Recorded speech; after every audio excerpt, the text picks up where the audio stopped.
if they just want to keep it plain to kind of like, ground it a bit more into like this is Steam. Okay, well, I'm gonna try and stream now. Steam now. But I might be streaming already. I can't even tell. Oh, looks like it just went live. Yeah. I mean, well, I have a chat, so guys, if you can see me, scream. Right. Good thing that like I just checked, it just cut off, so no one gets any yummy smiling friends Spoilers. spoilers. People are just saying like hi and wow. Can you guys see my stream and can you hear me? Oh fuck, I only have one screen, so I can't look at the chat while whatever. Alright, so you guys can chat amongst yourself and I won't be able to read any of it. I can read it. I have 3. Okay. 'Cause I'm cool like that. You can be the chat monitor.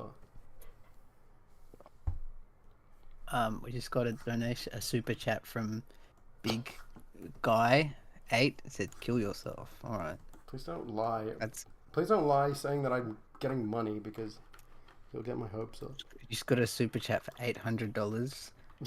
I fucking hate you. I hope you die. Die. Okay. Love the stream, by the way. That was nice. Thank you. Who sent that? That was I love telling people to kill yourself. 8888888. Yeah, that's my dad. Thanks, Dad. Yeah, he jokes around like that. He's a bit funny like that. It's funny. Hello, everyone. We're streaming episode 4 animation today. You're not getting any spoilers. This is not a plot relevant moment. It's just a quick scene from episode 4. And I'm Paul, and this is Leo, who plays Rowley. Hello. Hi, everyone. Then you zoom out from the tire. Oh, this is the scene where Ivan kills it on stage. He kills it. This is the one where Ivan goes to the Pink Pony Club.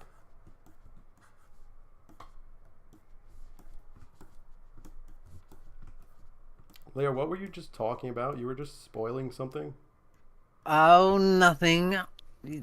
They'll just have to wait and see. Really? Would you want to keep a lid on it? It's not like a private. I'm sure it'd be really, I'm sure it's, no one's gonna tell, I'll just spoil a bunch of Smiling Friends season 3 stuff. Everyone will be, you guys are cool, you can keep secrets. So when does Smiling Friends debut each week again? Is it on Sundays? Yeah, well, it's our Monday. Like mine's, it's like 2:30. Oh, okay. So it's like in a day from now. Yes, tomorrow. Did you watch the Mr. Frog one? Yeah. Which I think. What I think? Yeah. I'm trying to remember the episode. Gee whiz, the third act is not what I expected. Not enough Pim and Charlie. The next episode looks so good. I like the next one. I still think it's like we're still like the ones that they've got like front ended. They're like, I don't think they're like the best of the season. I think they're all good. I don't think there's any bad episodes, but it's just like it's only gonna keep going up. I think a lot of people are gonna like this next one. I think it's gonna be the fan favorite so far. Yeah, it looks good. The cool autistic gamer episode. Yeah. Why the hell did everyone think that it was going to be the cool autistic gamer? Like, seriously, how did that even catch on? Like, that is not something that he would do. Kidnap Pim and Charlie? It might be. What? Could be. Alright. It's called Mole Man.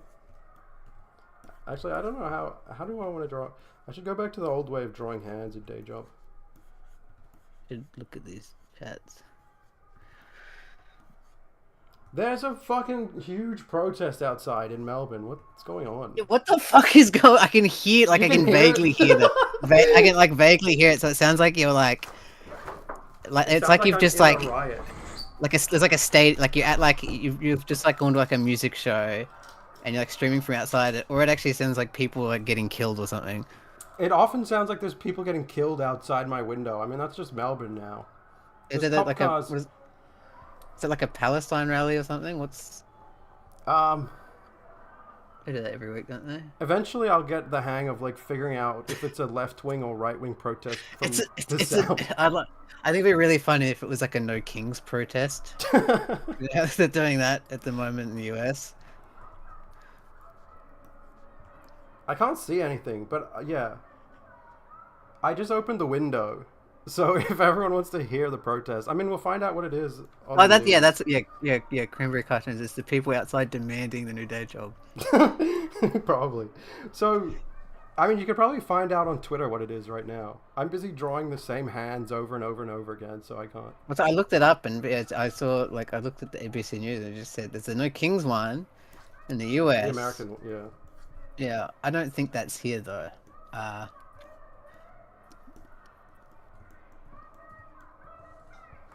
Okay, place your bets on what this protest is about. Let's just. I'm gonna say Palestine. But there's policemen running around. What the fuck? There's like a swarm of cops running. All right. I think it is. I feel like it because I'm looking like I can't see anything, so maybe just like the weekly ones they do or whatever. Yeah, basically. You said that Ivan's got a really good like solution, didn't you? That's what they're going to touch on in episode 4. To the Middle East. Yeah. Yeah, Ivan brings peace to the Middle East Yeah, but in a like a awkward way. in a way that no one's happy with. It just makes him look stupid, and yeah. And Donald Trump gets really pissed off at Ivan. I still think that would be. I feel like that has to have touched on that as an idea, just as a joke for a Smiling Friends episode that they could never do. You know, I really thought President Jimble was supposed to be. I guess no. President Frog was supposed to be Trump.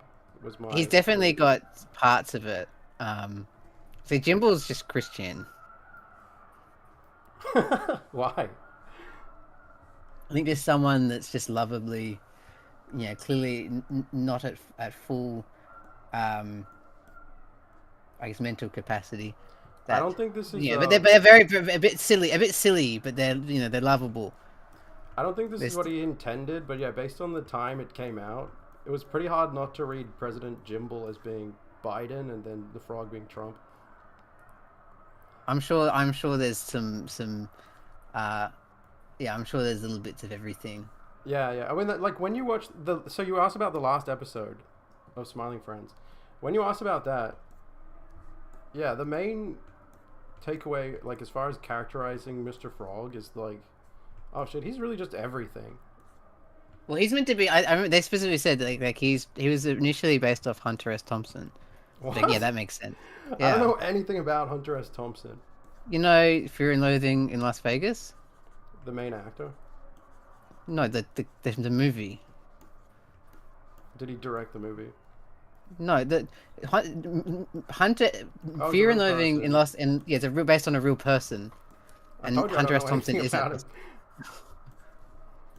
So just like some crazy man, just an eclectic type. Someone with free will.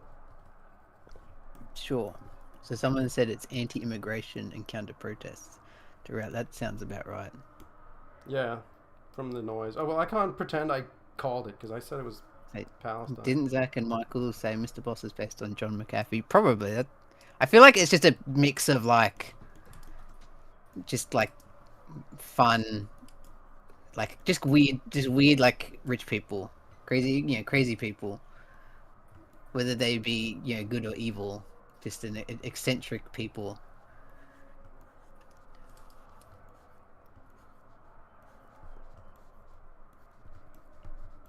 Who's hot? That's a few people. That's based on William Taft. Henry Ford. What did you Henry say? Did you say Kissinger. you saw something out like on the news about the protest? The anti-immigration one and counter-protests. Well, I have a pretty good view of where they usually go, so. Jeez, they're loud. Okay, I'm gonna close my window now. That was I should have just opened it for a little while. You don't need to hear that. There's a few people in here. Oh yeah, I forgot I was streaming. How many people are? It's like 89. Ain't bad. Pretty good. Hmm. Yeah, this is my first stream, and I don't know how to stream, so. I should put it on my YouTube. I should post on my YouTube that Yeah, I have a well, I didn't link to it, so on Twitter, but I didn't fucking post it.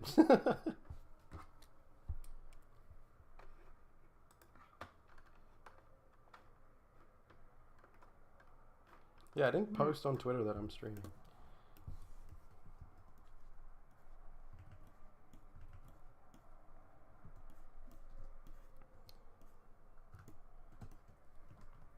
Are you busy? me? Yeah. No, why? Like, do you want to ask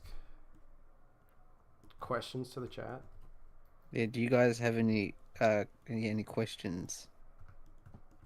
Any cool day job or just in general questions? Question about anything. Like questions about life. It's gonna be weird that like I don't have like as a slight lag, so I have to wait.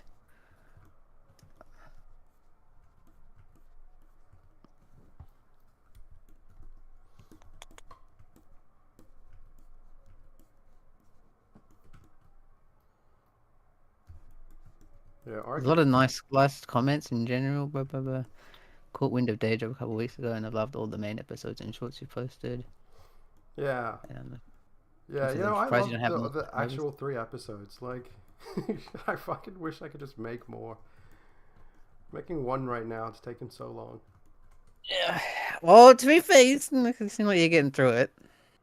I guess. I don't know. Like, the weird thing about animation is, honestly, you get through all of the footage in, like, a couple weeks. It kind of just suddenly happens. Like, you'll be planning it for, like, months and months. In this case, we've been planning it for, like, 7, 8 months. There's been a lot of like a really long pre-production just trying to get, but I think it was worth getting the story right. Yeah, well, the first episode matters the most. So that's why Yeah. the first episode also definitely took longer than they will mostly take. Like, the rest probably won't take anywhere near as long, but yeah, because this is a reboot pilot. Actually, this is stuff nobody knows yet, but yeah, this is a reboot pilot, so um, I wanted to make sure the story works for new viewers, and that just took forever. Rewriting it. Eventually, I'll post all the rewrites, because yeah, you recorded like draft 2. Like, I don't know how many. I think I made 4 drafts, and you were there, and like we got so far that we even recorded the second draft, or the third draft maybe, with everybody, and we recorded the Yeah. whole thing, and then we edited it, and then now we're on the 4th draft. But yeah, I was Yeah, saying, like, locked it in, so yeah, but I was saying that. What the fuck was I saying? Oh yeah, I was saying that there's a bunch of drafts, so there's gonna be like I'll probably try to post all the old drafts too. So like yeah, the on the bad side, it's like it took ages to make, but on the plus side, there's gonna be like maybe 2 extra versions of episode 4 that I can just like chuck out somewhere. there's some good outtakes that we did. Like there's some of the scenes that are like that's just as funny as like a little short, like even a mini short. Yeah, I mean that's the fun thing about day job, because we don't write script drafts. It's pretty normal to make like multiple drafts of your story, but because we don't write them down, we record them, and then we listen to it and we're like, no, that wasn't very good. So then we throw it out. But it's like, if you did that with scripts and you like put out all your old scripts, probably wouldn't be that fun to read. But it's so fun to like listen to old drafts. I mean, we even have draft versions of episode 3, which we never put out. But yeah, in fact, Leo, I don't even think you've seen that. I think you showed me a few bits Yeah, and pieces. Yeah, episode 3, like the original version of episode 3, didn't have Rico in it. It was just about Lily and Ivan. And after we like made episode 2 and we watched it, everyone laughed at Rico. And we were like, wait, Rico is funny actually. So then when it goes on to episode 3 and there's no Rico at all, you're like, hang on, something's kind of missing. So like that's how early stages the show was at the time. Like we really didn't know what the show was, and just Rico wasn't even considered important enough to include in the episode. So we're watching it and we're like, something's missing. So yeah, we added Rico, and it was just like so much better. And we're like, fuck, we have to rewrite it. So we just rewrote the whole episode to include Rico.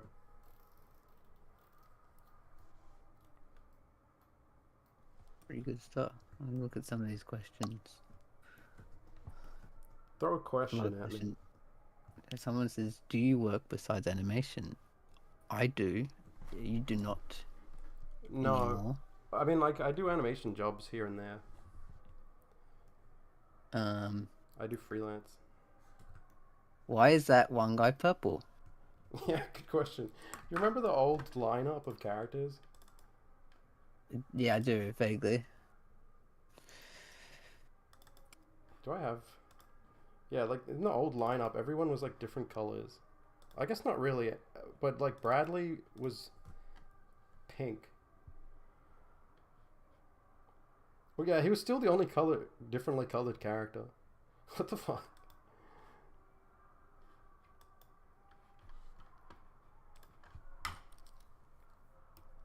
And you zoom out from the tire and you do like a twist at the same time with the...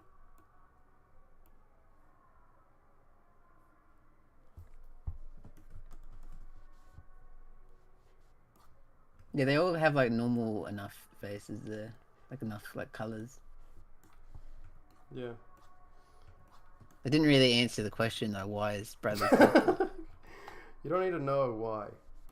That was one You of don't want to know. that was one of the comments from Screen Oz. Like when we first started with Screen Oz, they had a bunch of initial questions in our first like designs. And one of the questions was, why is Lily pink/purple? But like, but Lily's not about Lily. normal. But she's not normal. But she's the normal skin color. I know. I was like, what? Like Bradley wasn't even included in this materials that we gave them. So I was pretty surprised. Like I kind of expected if I sent them like Bradley, that's the kind of question we would get. But Lily, why is Lily pink/purple? I just didn't answer that. Mm-hmm. See what else.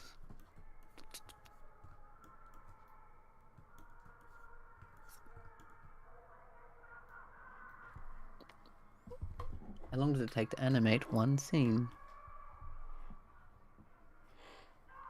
I don't know. I would say like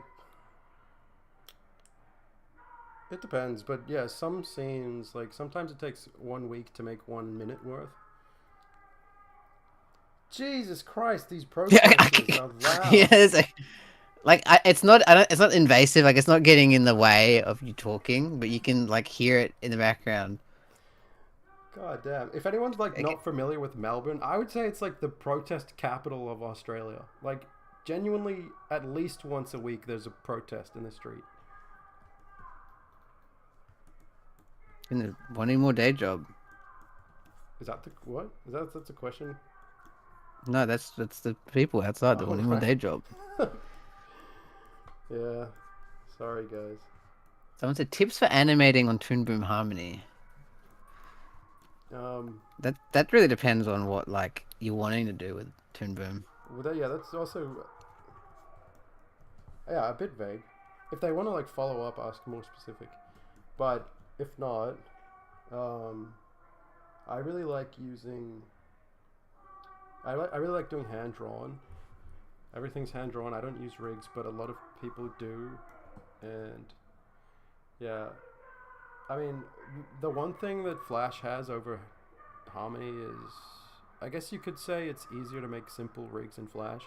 No, but Harmony's way more powerful. So even if you wanted to use rigged animation, I would still use Harmony. It seems like there's good things you can do with rigging. I don't know rigging really. I use a lot of I think the warp tool in Toon Boom, I use that all the fucking time. Warp tool, is that a node? Like no, it's like it's one of like the select things. Because you can kind of just like move, like click on the black arrow one. It's not Is it there. in there? Or is... Oh, you mean like in the tool properties? Yeah, well, not tool properties. Like you know how there's other tools in like when you click on. Yeah, envelop. That's the one. I use envelop all the time.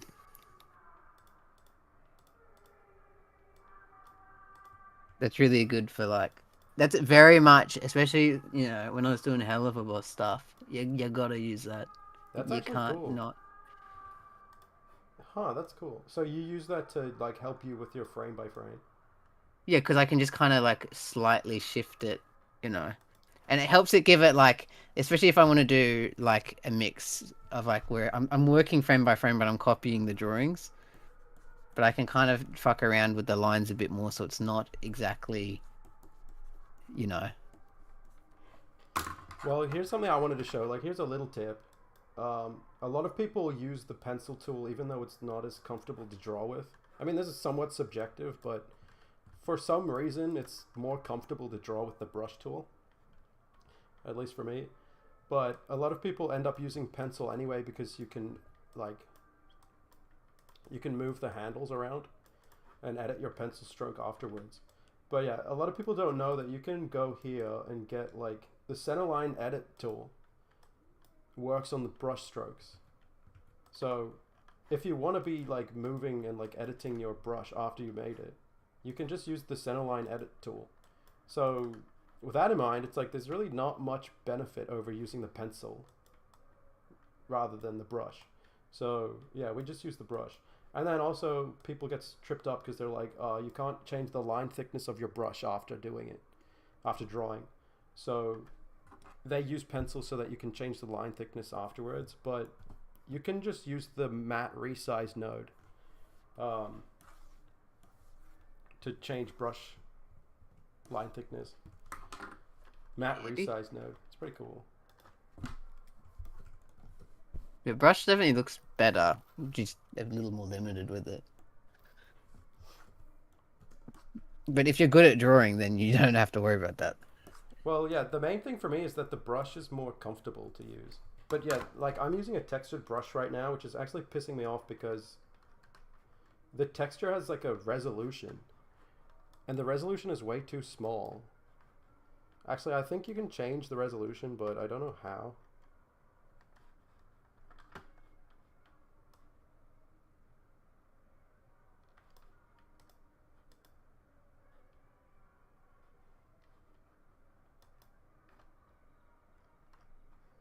Actually, this is a interesting. Do any of the characters have siblings? Yeah, that's a good question. I feel like, well, this like none of this is canon until it gets put into an actual episode. But I feel like Ivan has heaps of brothers and sisters. 18 brothers and sisters. Yeah, I don't know why, but I just feel like it. But the other thing is like Where would Ivan be? Would he be like in the middle, or is he like at the? He doesn't feel like an older brother. Yeah, good question. He feels a Well, little like a little attention seeking to be like. I feel like it'd have to be someone younger. yeah. Well, the priority for Ivan. So this is why it's not really canon until we've put it in a story. But the priority for Ivan would be to make him feel like he's out on his own. Because Day Job is about the first years of leaving home and being independent, like in your early 20s. So, yeah, like in the first years of being alone, you are kind of isolated and on your own and you don't have anyone helping you. And, like, yeah, that's why we don't show Ivan's parents. His parents live far away. But, yeah, I feel like if he had heaps of brothers and sisters, it wouldn't make sense that he would be on his own. Because he's, like, homeless in episode 2. I feel like, yeah, again, it's something that's you could justify it if it was if it was most effective for the story, but it really would come down to when you're actually going into that. Yeah, exactly. But Yeah, you wouldn't be isolated or homeless if you had heaps of brothers and sisters. So yeah, I would probably be like, if I'm writing a story and he needs to be like on hard times, he can't have heaps of older brothers and sisters. So We find out Ivan actually has like he's like a trust fund kid. He's actually got millions. He's what's it called, like a trustafarian, like he's just cosplaying as poor. that's cool. Actually, yeah, let's do that. Hello, Rude Jack Art. Welcome to the stream. Yeah. So the question was, does anyone have brothers or sisters? I don't know. I never thought about it. I'm thinking that Rico is probably related to Bradley. I feel like Rico's gotta have, like, Rico. I mean, he's gotta. I feel like he'd have a big family. Yeah, he did have a big family in episode 3, but they were like all his cousins. Yeah, but I feel like it. I mean, I don't know. I feel like, yeah, he maybe not brothers and sisters, but he definitely would have like a big family. Oh my gosh, it's Gurchin VG. Hi, Gertrude. All the stars are here. What's he saying? And we are live. Hi, Gertrude. Can you block them? Can you block them? I don't like that. I should give you power to block everybody. I'm immediately gonna go power hungry. I'm gonna be like a Reddit mod. Have you ever streamed on your YouTube channel? No, I haven't. Yeah, I've thought about it though. I've never streamed. This is like my test stream because I don't really know what I'm doing. I've thought about like streaming, like me like playing like Donkey Kong or something, but I think it'd be really boring. And I think if anything, it would like stress me out because I'd just be like, I want to be like entertaining, but I'm also like, I've got to think of like logic because it'd be like a randomizer. So I'm trying to think of like logic puzzles. It is, no, playing a randomizer is really hard because you have to like think about Donkey Kong 64. Yeah. Oh, okay. Yeah, dude, I'm Like- playing Banjo Tooie right now. I was wondering if you were into that game. It's okay. What? You said to me, you said you were playing that like fucking like 2 years ago or whatever, like a year Yeah, ago. I don't know when You this still was. playing it? Yeah, I started playing it, and then because my friend lent me his N64, so I started playing it, and then he took it back, so I had to start over from scratch. And I was like, I don't know, I was in like the 4th world or something, and yeah, because I had to start from scratch, I was just like, fuck this game, so I didn't play it for ages. It's no Banjo Kazooie. Dude, it's actually so good. Like, everyone says that Kazooie is better, but Tooie is so No, incredible. Tooie's too big, and there's not That's enough. Like insane. Come on. it's too big. It's too big, and there's too much. I don't mind the backtracking. I like the world, like how it kind of feels all, one big world and how things connect. But even the people, like the developers, have acknowledged this. Like it was specifically they played Ocarina of Time, and they're like, that was fucking awesome. Like we got to do that, make a big fucking world. It's got bigger and bigger, and then it was just. But like to me, it's like it's too big and it complicates and you get lost. Like fucking Grunty Industries, it's so easy to get lost. Or Pterodactyl Land, and there's no landmarks. Banjo Kazooie works so well because of how it kind of works in like the world. The map design is kind of centralized, and then it has like little paths you go out, and there's clear landmarks. Pterodactyl Land, like, come on, Hailfire Peaks, it's just like, where the fuck am I? I actually watched Stop Skeletons from Fighting talk about this because, like, Ukulele. I don't know, like, what even happened with Ukulele? Was there a new game or something? They just made a remaster, so they just remastered it or whatever. Yeah, so Stop Skeletons from Fighting was talking about Ukulele, and he said all the same things, and I mean, he basically just summarized Ukulele is a bad game. And I'm like, what the hell? Like, I do not see it that way at all. And then he used Banjo Tooie as an example too. Like, I'm not 100% sure what he said, but he basically said that Banjo Tooie was like too big compared to Banjo Kazooie. You know, that's like the meme too. Everyone says that, but fuck me, seriously, I'm playing Pterodactyl Land now, and because I've never played this, like I didn't play Kazooie or Banjo Tooie growing up. I'm like a 30-year-old playing this for the first time, and I'm like, this shit is so cool. And yeah, I disagreed with what he said about Pterodactyl Land because he was like, oh, like, well, he didn't say it about Pterodactyl Land. He said that the levels in Ukulele and Tui are too big. Basically, what you said, they're too big, and you don't really know where you are. But that was so fun for me. Like, this was just like this week I was playing, and I was like, I play, you know, like that's a fucking long level. Like, I'm playing this for like it goes on for like several hours. The first couple hours you're playing it, yeah, I'm totally like, where am I? I don't know what the hell's going on. I'm lost. And then after like many hours, you eventually learn where you are. Eventually you're like, oh, I know this place now. And you fully start to get it, and you start to master the level. And like, that's just the funnest experience.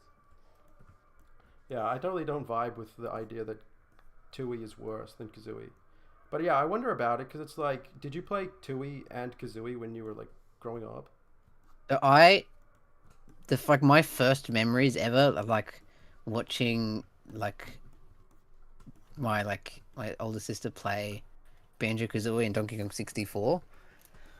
And then when I was older, it was like 9 or something, I found out about Banjo Tooie, but I didn't get to play it until I was like old enough to figure out emulators. And then I played it. I also watched a lot of Let's Plays on YouTube. So I probably watched it as a Let's Play first. And it was fun. Like, it's still great. There's a lot of great things in Banjo Tooie. I just think, and obviously I'm pretty biased, but there's just something about, I just like how concise and just jam-packed Banjo Kazooie is. Yeah, I was totally ready to go in because I love Kazooie. I played Kazooie when I was like 16, but I loved it, so I was totally ready to go in and be like, yeah, okay, Kazooie is better than Tui. But no, I'm really liking Tui. Yeah, Donkey Kong 64 has the same thing, but I'm just like, I just kind of, when you play it so much as a kid, you kind of just figure out, you just kind of understand where things are. Although I did have to learn like Crystal Caves and Creepy Castle. That was still confusing. But Yeah. now I know that game like the fucking back of my hand. Is it good though? It's no.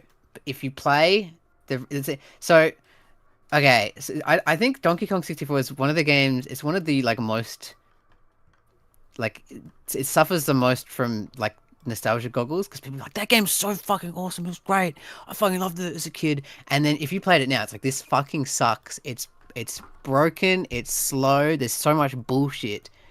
But if you play, even not even just the randomizer, but you play like a version with Tag Anywhere, and you get rid of like all the stupid little like cutscenes, it will, like, it feels so much better because it's fun to move around. I love the presentation, like, you know, it's a funny game. I love the collecting the little bananas. It makes my brain feel warm and fuzzy. Okay, well that I get, but like, doesn't it piss you off that they're different colors and they're locked off? Well, that's why you do Tag Anywhere, so you can just press like your Oh, D-pad and okay. then you change Kong. Okay, that's cool. Yeah, it's just That's what's weird about it to me, because my perspective is like, I take one fucking look at that game, I'm like, that looks like fucking shit. I'm not even gonna play it. So I've never played it. But what's weird to me is like, Rare was actually incredible in the 2000s or like in the 90s. Like, how the fuck were they so good at game design? And then they just made just a totally garbage platformer. So like, why is that game so bad? Which one, Ukulele? No, I'm talking about Okay. Donkey Kong. No, that's not. No, that's like, no. You Is that can't. Also, overreaction? you haven't played it Yeah, for that's true. starters. It's I don't. Donkey Kong is very. It's pretty much just. It's very similar to Banjo Tooie, really. It's just that same kind of thing. Yeah, I think the Um, thing that really turned me off. And I think is the I think fact it's a that great game when you fix the glaring issues with it. Well, yeah, exactly. Like the thing for me is that collectibles are locked off behind. Like it's just totally arbitrary that you can't pick up a red banana, and then you have to come back. Like that's crazy. Yeah, that's stupid. That's why you get Tag Anywhere, and it's Yeah. like now it's fun. The game is actually fun now, and it's a lot of fun. Yeah, I guess that's my question. It's like, how did they not notice that sucks? But They yeah, probably I think it was a matter of like they got too far and like, well, we can't change this now. The game half breaks. yeah, I get when you're like developing something and you have an idea. Like you'll be like, oh, wouldn't it be cool if you could play as different characters, and then you start designing around it, and then yeah, you kind of lose sight of the priorities. And yeah, maybe they did get too far, and then like, fuck, we just have to keep this. But anyways, so there's no new ukulele. It's just a remaster. Yeah, apparently. It seems fine. I don't. I played enough when it came out. I liked ukulele. It was cool as. Like It's it was fine. definitely like a crappy Unreal game, but I don't find that there was anything wrong with the design.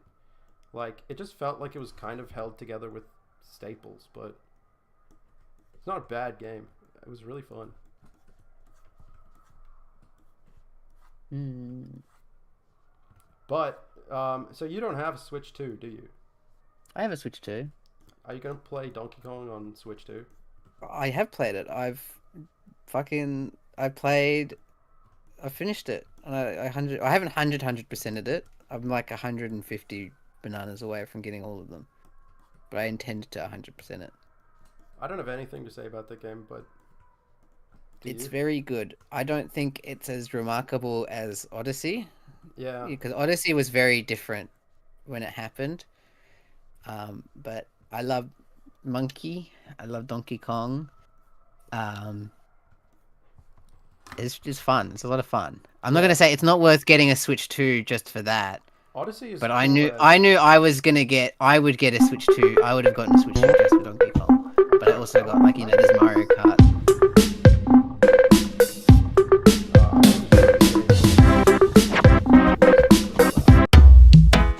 Will Day Job have a collaboration with Makeshift One? Anyway, like, yeah, I've really showed this before, but like,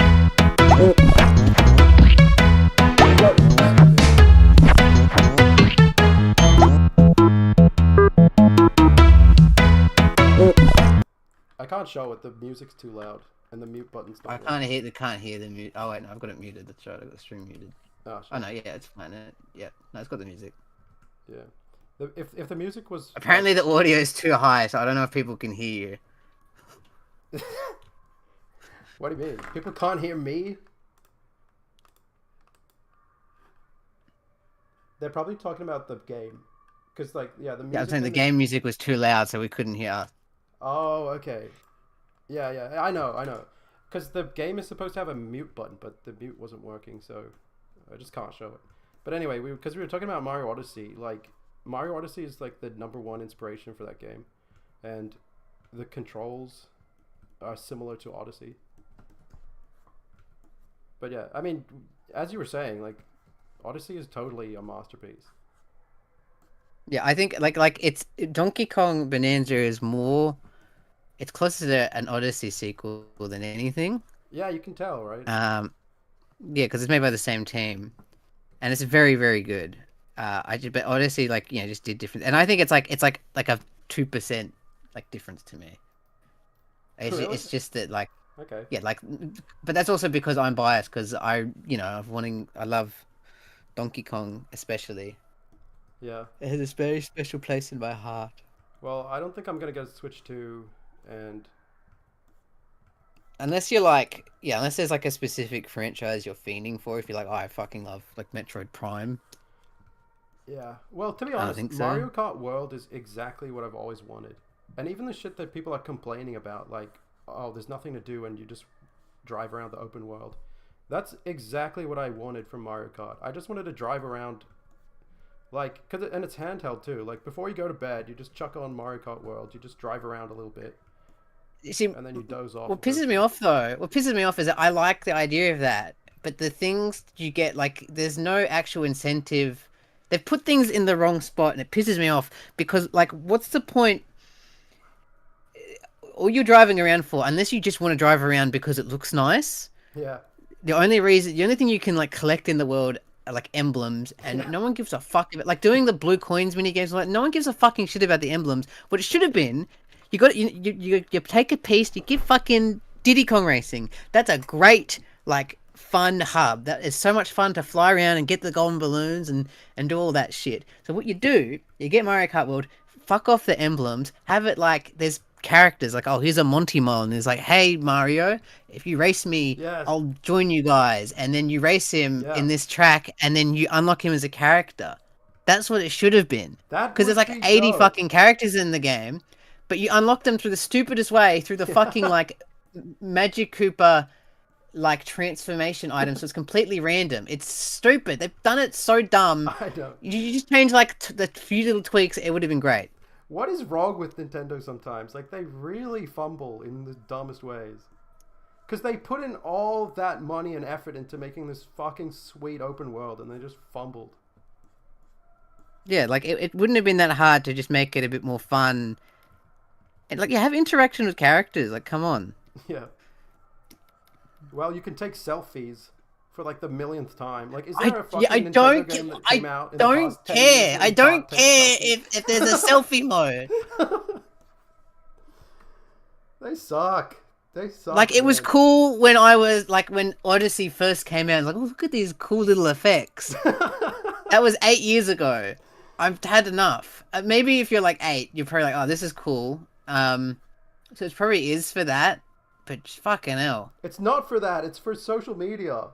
Like, But no one's but they know no one's posting. No one's being like, look at my silly Mario. Look at my silly Pokemon image. I'm like, no one cares. yeah, speaking of Pokemon, holy shit. So, I mean, you have a Switch too, so that implies that you're going to be buying games and shit. Are you going to buy ZA? I have bought it. I've been playing it.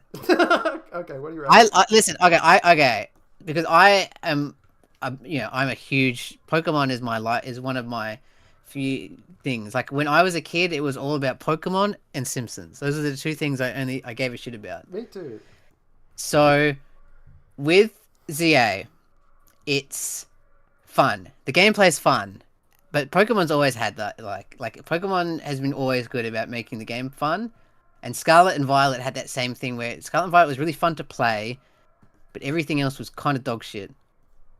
And it looks terrible. Yeah. ZA looks fine on the Switch too. It has things to be desired. You know, I wish that like the windows and all that weren't just like a 2D texture and they actually had like the balconies with 3D.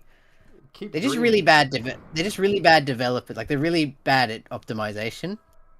But it's so much. You know, it's fun to play. Like the new battle system's pretty fun. We'll see how it stands the test of time. But they do seem like the Game Freakers seems like they're slowly being able to spend more time to polish games. So Gen 10 seems a bit more promising, but I don't want to get my hopes up too much. Well, didn't this game get like an extra year of development? It did. I think specifically, specifically, I think because Scarlet and Violet was so fucked, because it was meant to come out last year, and then they delayed it. I think specifically, like, can we please spend more time on this because it's not going to be any good otherwise. Yeah. So like, they're not slowly getting more and more development time. They got this one specific opportunity to spend an extra year on this one game. Okay, I can see how maybe that makes sense. Like, that might mean that they'll get another chance to get extra time in the future. But the thing about Pokemon is, because it's totally fucking bewildering why it sucks. And there's all these videos like, why does Pokemon suck? It's like, there's one reason. And I don't think I've ever seen anyone touch on this before. The one reason is because Pokemon is fucking flooded, like riddled with investors. There's so many it's still investors stakeholders. in it. Yeah, because it's like the biggest grossing media franchise. Everyone says that, but yeah, the difference is when you're that high grossing and you make that much money, you start getting investors, and they have stakeholders. They have a stake, and they get to fucking tell you what to do. And their main stake like their main priority is I want to make money year over year. So the next year I want to make more money than I did last year, which is like if you're actually a developer in a company and you're making profit off your game, it's like, okay, it's fine to make like 10 million profit one year and then 2 million the next. You still made like $2 million. No. No, I have to make 10 million and $1. Otherwise, it has to keep going up. Otherwise, my Or stock I'm going to didn't be increase. real mad. Yeah, because if it doesn't go up, like if the bottom line doesn't go up, your stock didn't increase, which means the investors lose money. You know, the developers might have earned slightly less, but that's not really the point. The point is, if the bottom line isn't slightly higher, then investors do actually lose money, and the investors will be pissed off. So the investors want you to make more money every single year, and that means you have to release a mainline game every year, or at least a big game every year. So that means every Pokemon game has a 1-year development cycle. I think that, yeah, it seems like they've been able to like escape that a little bit and spend a bit more time. Again, I'm still having a lot of fun with the game. I wish it was a bit more difficult. It's very easy. But like it's still, I don't know. Like I don't get my hopes up too much, so I'm like, oh, I'm happy that it's fun to play. It doesn't like look anything amazing. I don't think it's as impressive as like the first, like Arceus when that came out. That one was like, oh, it was kind of cool, and I like the visual aesthetic more of Arceus. Yeah, I was gonna ask, like, what's the last really good Pokemon game in your opinion? That depends on what really good is. Well, what's the last one that impressed you? You know, the way that. That actually, like Arceus was like, there were things that I was impressed by, and the things I enjoyed. I don't know if I'd say impressed, but I'm like, this is cool. The last one that was like really, I mean, the last one I think that was really good was, and I think it's the best Pokemon game, is Black and White 2. And I think that's the general sentiment at the time being. I'm seeing a lot of people come around on Sun and Moon, which in retrospect, I'm like, I can see it. It actually does look, it has a lot of love visually in it. It's still too laggy and there's too much hand holding. So if someone can fix that, then... Are you talking about Ultra Sun and Ultra Moon? I didn't play I just Sun and Moon, just that generation. Yeah, Sun and Moon looks good. Like that's back when I was really still playing Pokemon. But someone said X, and you're wrong. Sorry. I don't really see what's so bad about X. I mean, X was pretty cool. It had a lot. It had too much hand holding. That's all. It was so. Because I was at that perfect time, and I was so. It's one of the most excited I've been. I remember waiting all day because I knew they were going to announce the new Pokemon game in the Pokemon Direct. How did you know? And I was so happy because they said like, oh, I don't know. I sensed it, or like we just knew that the time was coming. That the next like Generation 6 was about to come out. And I was so happy that like, oh my god, it's in fucking 3D, full 3D now. And then I played it and I'm like, it's fine. It's really like, it feels like they had a really shaky time like moving over. So I just don't feel like there's anything remarkable with X and Y, unfortunately, except for like Megas are fucking cool. Megas are awesome. Well, for me, because I skipped Black and White, so when I jumped into X and Y, I was like, dude, there's so many great Pokemon. And... There's too many Pokemon. There's too many. 450 is too big, and half of that shit you get is like before the second gym. You can literally get half the new Pokemon before the second gym. Yeah, so because I skipped Black and White, I didn't know what was new and what wasn't. So it turns out, like much later, I realized that all the new Pokemon that I liked were from Black and White. Yeah, it's like, what's new in X and Y anyways? Is it like that crab with the rock on its head? No, that's Black and White. Exactly. And then like, what's that plant, like the Venus flytrap? Carnivine? Yeah. That's Gen 4. Exactly. Oh yeah, that's from Diamond and Pearl. What the fuck? Yeah. So yeah, I'm sitting there like loving all these new Pokemon, but they're not new. So what is new in X and Y? Mega's evolutions are cool. No, what Pokemon are new? Oh, it's like it was really small. Like it was the smallest. It's because like Black and White had like 150. X and Y had like 70. I'm gonna pull up good old Cerebi. All right, we're a Cerebi household. I don't want no Bulbapedia shit in the chat here. Cerebi.net is like a 30-year-old website. I know, it's awesome. It's like older than So, Pokemon. okay. Rodents, Bunnelby, kind of shit. I don't know what these birds. things are. I miss. How do I? Like, I can just send them to you in your chat, in your in Discord. So Bunnelby, kind of shit. He's not great. Fuck him. I hate any like beige normal type. Like the rodent's not a great rodent. It's not the worst rodent, but it's not great. The birds, Fletchling, great line, great birds. I changed my mind. He sat on my screen for about, I don't know, 30 seconds and I started to like him. He's cool. Yeah, the bird Pokemon are always really boring. They need to stop adding new birds. Those are cool birds. Bugs, bad bugs. Bad bugs. You know, they're not bad. I don't think they're the worst. Like Vivillon's fine. I think Charger Bug. No, this is cool line because it's a bagworm. It's not just like a cocoon again. Litleo line is terrible. Literally one of the worst. Like the most. It's just a dog. It's a lion. It sucks. I hate it. And they gave it a fucking Mega Evolution in the new one. I'm like, why? I like him. He looks better than Growlithe. Come on. No. What is Growlithe? No. Oh, Growlithe is like that Chinese dog that's outside temples. It's like the new. Was it the? Oh, yeah, something like that. What is that? I'm not gonna go through all of them. But you can. Listen, here's the links. If you wanna scroll through them, like it's generally like I don't think there's definitely some bangers. I don't care shit about like this. Oh, actually, you know what I want to say? Gen 6 I think it has great starters. What are they? Like I think genuinely one of the best like the both the Fennekin and the Furky line. Like that like Gen 6 has some of the best starters. Froakie is cool. What's the grass one? Hespin's fine. He's alright. I don't think he's bad, and I like all three of them. I think Quilladin is like he's a little silly looking.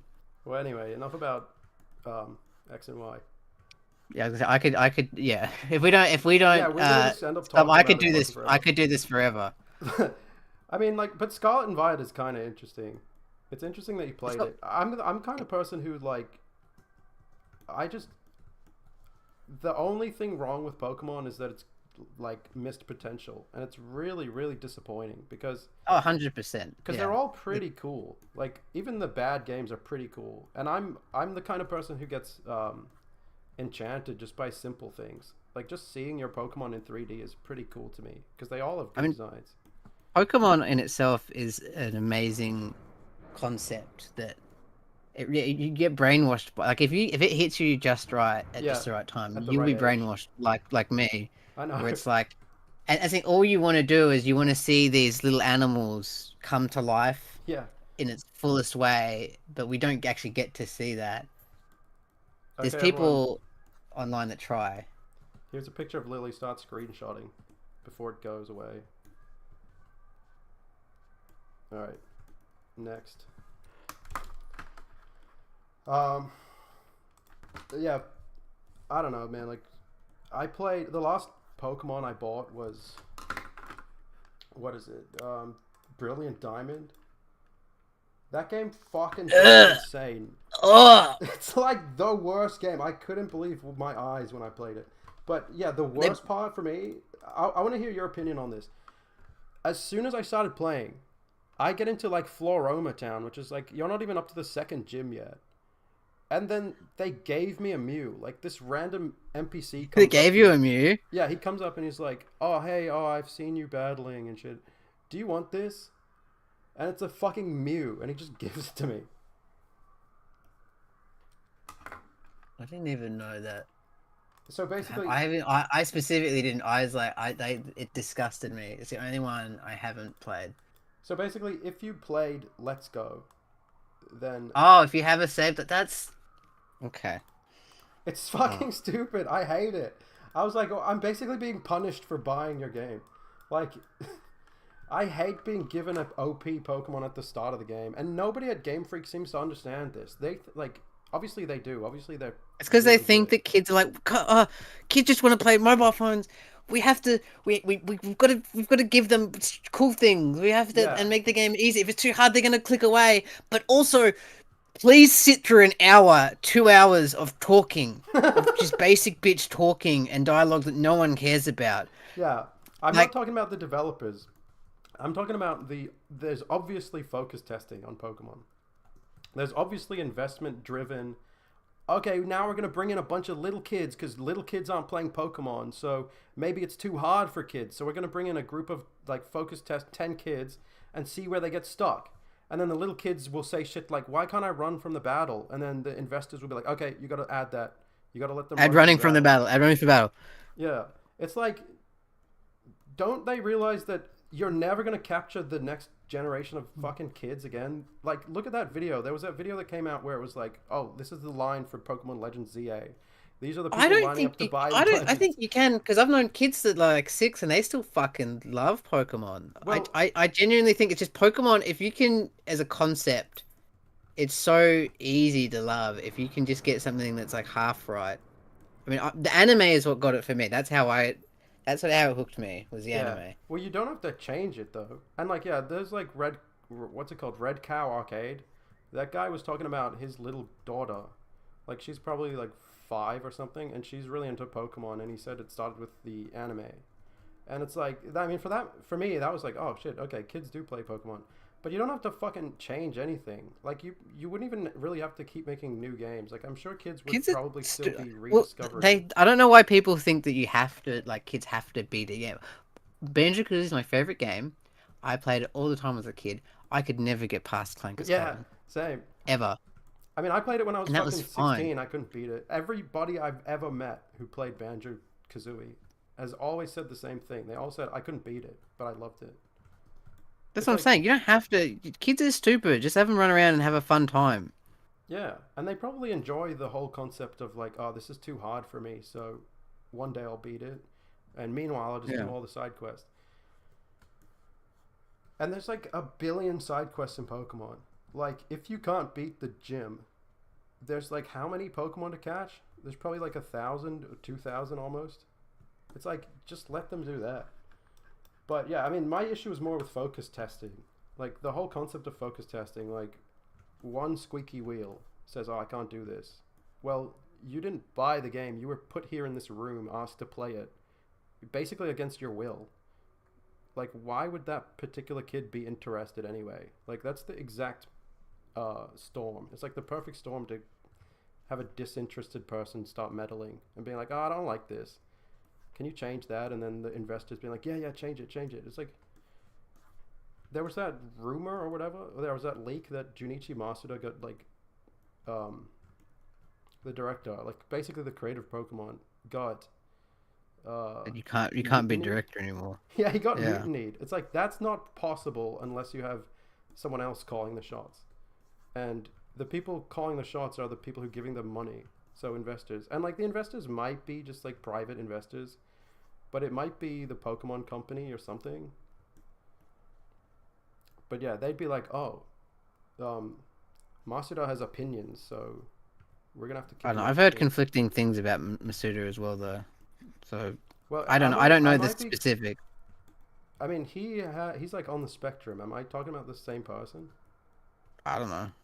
Okay, well, one of the Pokemon directors is on the spectrum, so it's like you're gonna have people complaining about how he like deals with his job. It's like some people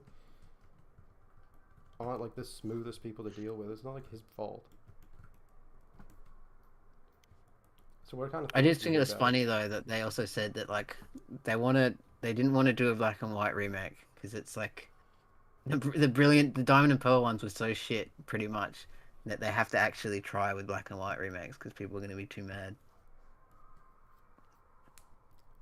Oh wait, you're saying that they didn't want to mess up Black and White, so they just tested it out on So, Diamond and so Pearl. with the so with the leaks, they've specifically stated like in regards to remaking a black and white game, like why they've skipped over Black and White and kind of gone to like Legend ZA, which is Gen 6.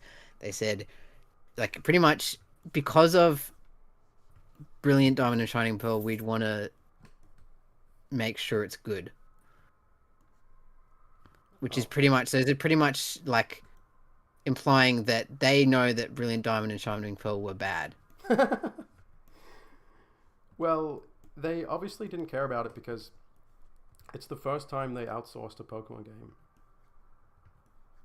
Well, I think it was the directing more than anything because it's genuinely like, who goes and be like, yeah, do Diamond and Pearl, don't do Platinum. Get Diamond and Pearl, which is regarded as like some of the worst like Pokemon, like have some of the worst things in Pokemon that was fixed in Platinum. Like what? Like that it's really slow, that there's no fire types, like a quarter of the roster, a quarter of the new Pokemon are locked off until post game. Just stupid shit like that. And Platinum just looks more interesting. They add little flourishes that makes it look nicer. Don't get that one. Just do it and do it as faithful as possible. Like I bet it was someone like somebody got some bad info or some fucking state like some focus testing being like people. This one guy had an issue with Omega Ruby and Alpha Sapphire that it wasn't the same game I played when I was a kid or something stupid like that, and they were like it's got to be faithful. Yeah, I see. Yeah, because I haven't played Omega Ruby and Alpha Sapphire, but they look so different. And like for me, what the fuck? Yeah, like if you love Ruby and Sapphire, why would you want the remake to be exactly the same? Wouldn't you be excited? I mean, first of all, wouldn't you be satisfied just replaying Ruby and Sapphire? Exactly. If you want to play it again, just fucking play it again. It's awesome. It's still really good. So you could make the argument that it's it's very hard to obtain. Like if some sicko who doesn't like piracy, it's like, well, how do I get this game? They're kind of out of luck. Yeah. You would pay like $400 just to buy a copy of like fucking Ruby. Yeah. So, wouldn't the most fun thing ever be the prospect of just getting a whole new Ruby and Sapphire game? Like that. No, I thought it. Yeah, that's the thing. It's like, yeah, who's gonna be like, ew? I really like. Why did they have like a cool thing where you can like catch Deoxys normally in like Omega Ruby and Alpha Sapphire, like the whole Zinnia thing? Like that's dumb. I don't want to do that. Yeah. Like, come on now. Come on now. So okay, well, basically you're saying that most people probably liked Ruby and Alpha Sapphire, but I think it's generally well some regarded. People who complain about it. I don't know. That's just my theorem. But it's like there's clear like they've like Brilliant Diamond and Shining Pearl has clear directions to make it as faithful as possible to Diamond and Pearl, not even Platinum, and I don't know why. That sucks. Yeah, they took out Platinum features to make it more faithful to Diamond and Pearl. Yeah, which is just the worst of the game. Well, God forbid you remake the third game, because then you can't extort people. Listen, you just remake the first two and then just add just add that shit in, like add some Platinum stuff and I just want to be able to catch and like have like Electivire and like the evolutions. Is that so hard? No, fuck you. How many people in the stream now? 100. Ooh la la. Ooh, everyone's saying someone said I farted. What the? I played an Emerald roguelike ROM hack. Oh yeah, I played that. That was alright. Tobias's only reboot and remake that's great is the Ren and Stimpy reboot. It's so good. Tobias is the next. By the way, if you don't like Tobias, he's the next guest. So, buckle in. Who the frick is Tobias? Fuck you. Oh. Actually, I was gonna say, speaking of like reboots, I don't remember if we ever talked about the new. Did you watch the new King of the Hill? No, I didn't really watch it. You want to know something about King of the Hill? Because I didn't like the new animation. And then I watched like some random guy uploaded like a YouTube reel about it, but it was like all compressed. And dude, it looked so good. It looked like season one. Well, that's not there's when I because I didn't like it either when the trailers and stuff were coming out, but when I watched it on TV, like 80% of the time, it completely like it was like it just left my mind. Like you'd have a few little Yeah. moments where it's like tweening, where it's like, oh, that looks like that doesn't look quite right. But it's so far and few between. Like there's genuine moments where I'm like, this looks exactly like old King of the Hill. Yeah, And just to be like completely honest, I was happy enough with it. I was like, yeah. yeah, just put your phone in front of your router and like mess up your internet connection, and then you're I didn't even have bad quality. I was on good quality. It was just Oh. I'm not looking at it like directly at my phone. huh. Yeah. No, I thought, and I think it was also just the fact that it was good. It was good. Hell yeah. I'm very happy. I'm so chuffed that like I was expecting like as long as it's as like at the level of like where it left off, which was like fine, and it did that, and I think even a little bit more. It's not like at its best, I'm but pleased to hear it because like Mike Judge was good, and I was like, I guess maybe it was something to do with the animation sucked in the trailers.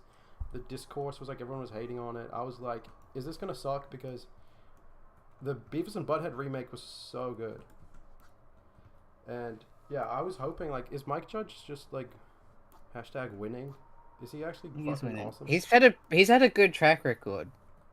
Yeah, like he's one of the only people making good things. I in still need to animation. finish Silicon Valley. Huh? I need to finish Silicon Valley. That was his Oh show yeah, I he haven't did. seen that. It's good. It looks good. Do you like Office Space? I do. I do quite like Office Space. Same. So cool. Oh well, did you watch the Beavis and Butthead movie and the remakes?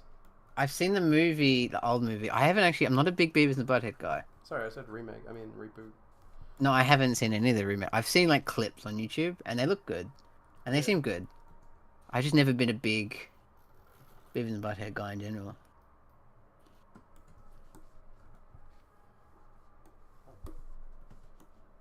Someone said, "Would you make an episode of Day Job where the cast is slowly lowering into quicksand, sort of like a bottle episode thing, like a perfect bottle episode?" Dream on, pervert. I think that would be funny, just in the middle of gutter ball. There's quicksand. Can we do? Can you have it the next episode after this one be a clip show episode? Like And Clerks. we're in quicksand. Did they do that in Clerks? In Clerks, like the second episode was a clip show. Fuck! I thought it was funny. Fuck. Yeah, you're only as funny as Clerks, which is not very. So I haven't seen Clerks. So Have you seen like you haven't even seen the movie? no. Dude, Clerks, the first movie, is like one of the main inspirations for Day Job. And it's kind of sucks. Fair enough. You've got like 80 things that you've said that's like the main, or like that have been big inspirations for Day Job. No. There's only about like 35 main inspirations. That's all. Yeah, just 35. Is anyone in the comments talking about That's how I probably a said... good thing though. You'd rather it not be like one thing. Is there anyone who got mad that I said that Clerks sucked? Huh. Nobody we cared. haven't- The kids are alright. Nobody cares about Clerks anymore, I guess. Clerks is. It seems like a millennial thing. Yeah. I think that's why I haven't watched it.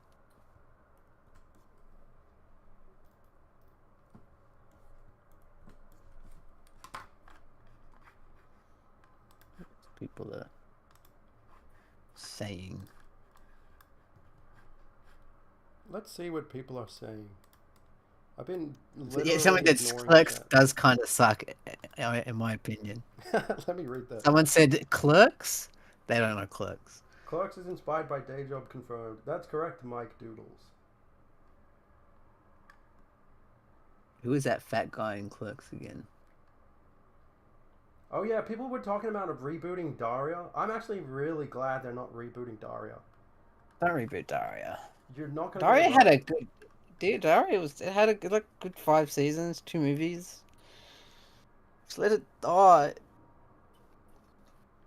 Oh yeah, it did have two movies. True, but then how are we gonna get? But then how? When what if that like the archetype of girls that are like, I'm just like Daria, they're gonna die out, and we Yeah, have to revive we that. need them back. Okay. We need more girls that are just like Daria. Okay, fine. Reboot Daria. I do that all the time when like I'm watching a show with like a lovable, like I'd watch like Rick and Morty with like Ellie, and I'd be like, I'm just like Rick, I'm just like Rick Sanchez, and I'm just like Daria, and I'm That's just not like funny, House. dude. That's kind of really, that's really disturbing. No, it's cool. I'm just like House. I'm just like House, and I'm just like Dexter. You walk around with a cane. Yeah. Who wants to see episode 4 samples? I guess I've already shown these a lot.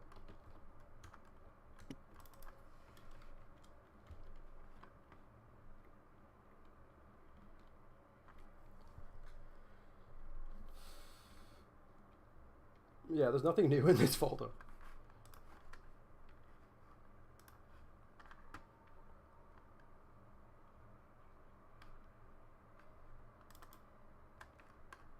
Someone said, "What's Rowley's favorite video game?" Would you like to field this one? I don't think Rowley doesn't play video games. That's he's adult. He's an adult, and he doesn't play games. Are for kids. He's a scholar. So he just spends his time learning, studying, uh, doing important things. He's not doing mature things. Like trading stocks. Yeah, trading stocks, discussing. Forums. Yeah, forums. Yeah, having forums. Who's Rowley's friends? Like who are Holding summits. who are the people he spends time with? I feel like I don't want to say. I feel like it's too easy to be like he doesn't have any friends, but I feel Yeah, like he doesn't. it I really feel like he makes you wouldn't. think. I think he would have like he'd have like he'd have friends, but it wouldn't be like. Let's say he'd have friends, but he doesn't have like a best friend. Yeah. So does he have a Like friend there's no group? one like he might have a best friend, but that best friend isn't best friends with them. Well, I don't think Ivan even has a friend group. I feel like that's a thing you see in a lot of shows. So it's like unless you already established that they have friends, it's easy to be To like, just oh, say they have no friends. well, it's just to be like does this person not have any friends? Yeah, true. But like it's like I mean Hannah would have to have friends, surely. Like, but you just don't see them. Yeah, I feel like Hannah has heaps of roommates. And like Lily would have to have friends. Lily would probably have the most friends because she's in uni. Yeah. But yeah, in episode 5 we'll see Lily's friends. And like Bradley, he's got friends. Yeah. He's got mates. And then Rico has tons of cousins. Rico has minions. Yeah. He definitely does not have minions. Like we're seeing his minions right now. They don't respect him. Yeah, so there was this thing, like, remember the early draft of episode 4 was about, like, Rico... And his minions? No, Rico's cousin or something had a shop, and they had to go and get something from his shop. I do remember that. And yeah, Rico's extended family kind of leave him out of things. So, like, they're all doing these, like, escapades. And he's always like, what's going on, guys? Like, what's happening? And they're just like, it doesn't matter. Don't worry, man. So he just gets, like, left out. And the old version of episode 4 kind of explored that. I feel like I mean, it touched on it. But it's also one of those things of, like, just because you haven't explored it doesn't mean it's not still there. Yeah, we'll definitely do that eventually. But it's not in this set of episodes. Like... Although, the thing is, like, in the first 3 episodes of Day Job, the Rico plot kind of emerged. We didn't plan it. And I feel like it's kind of the best through line in the episodes. So... In the current one? Yeah. Not the current one, the first 3. Like, the Fresh Blood ones. So yeah, I'm thinking like Rico's stories kind of just write themselves. So we don't write Rico. Yeah, Like we write the Rico's story for easy. everyone else, and then Rico's story kind of emerges. So like, who's to say what Rico will get up to in the next few episodes? I feel like Rico's just because he's just the most one of the most interesting characters, and he's just can be very inherently funny. He's the And most he's also dynamic. he has a different dynamic from everyone else because it's like Yeah. the differences between like Hannah and Lily in their role, and like Ivan and Riley, they're all in the same, pretty much the same position, the same working position. Yeah. So it's not exactly like they have different like, it's not like one character has like more leverage or anything over the other. It's not like they're in a position. They're all in the same level. That was the idea. I'll show a preview for the next episode. You're not my boss. Wait. That's it. That was the preview. There's supposed to be a much longer version of that. I can't find it. Is it this? Oh yeah, here it is. Someone said Rowley considers Bradley his best friend, but Bradley does not consider Rowley his best friend. I don't know. I don't know what you think. I feel like that's like too easy though. That's like I don't think Rowley's like. I don't think like if you wanted to be realistic, I feel like it's like Rowley knows like Rowley might consider them friends. Yeah. But he knows it's like, well, he's not my best friend. Yeah, yeah. I don't know what your thoughts are. Well, let's watch a quick clip from episode 4. This is I animated yesterday, so it's not finished. Do you guys have to film everything I do? You're making a huge mess. Stop talking to the cameras. You're not my boss. Hey, right now I am. And you might want to get used to it too. I think Rowley's starting to like his new job. So yeah, you don't get to see what Rowley does. But yeah, I'll play this again in a minute. But yeah, I like seeing Bradley and Ivan talk. Like this is probably the first time they've ever talked. Anyway, I'm just gonna play it again in case anyone missed it. Do you guys have to film everything I do? You're making a huge mess. Stop talking to the cameras. You're not my boss. Hey, right now I am. And you might want to get used to it too. I think Rowley's starting to like his new job. But yeah, The chef's hot. the chef. I can feel that. Do you think we should add his chef hat?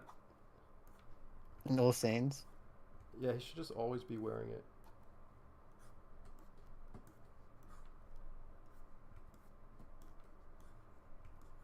Are you sure you can have him smoking? What if the networks don't like it?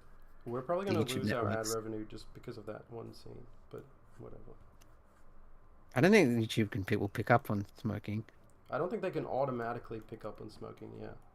So we'll probably have ad revenue until they realize, and then they can cut it. I feel like it. Well, if you have, I don't think there's no cunt in it, is there?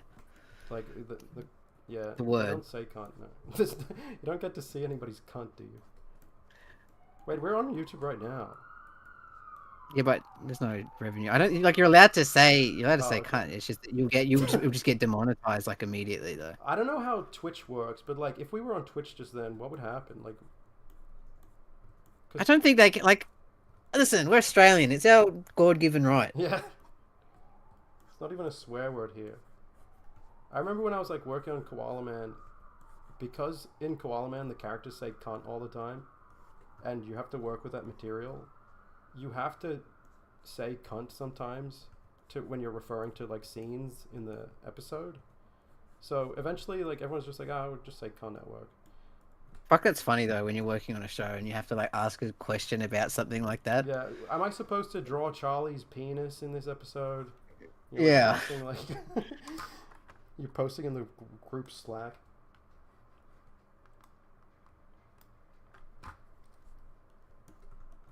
I'm gonna go make tinkles and let this dang cat out. Alright, I'm gonna engage with the chat for the first time. Let's see who's here.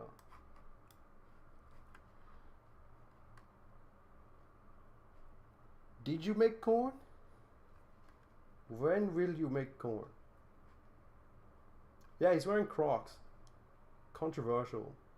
Bradley is wearing Crocs. Koala Man mentioned What do you think of Koala Man, Yeti Spaghetti?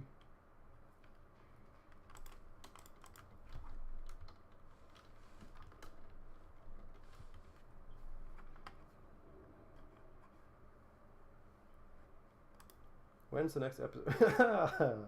When is the next episode gonna drop? Maybe in less than 4 months, hopefully. Maybe in February.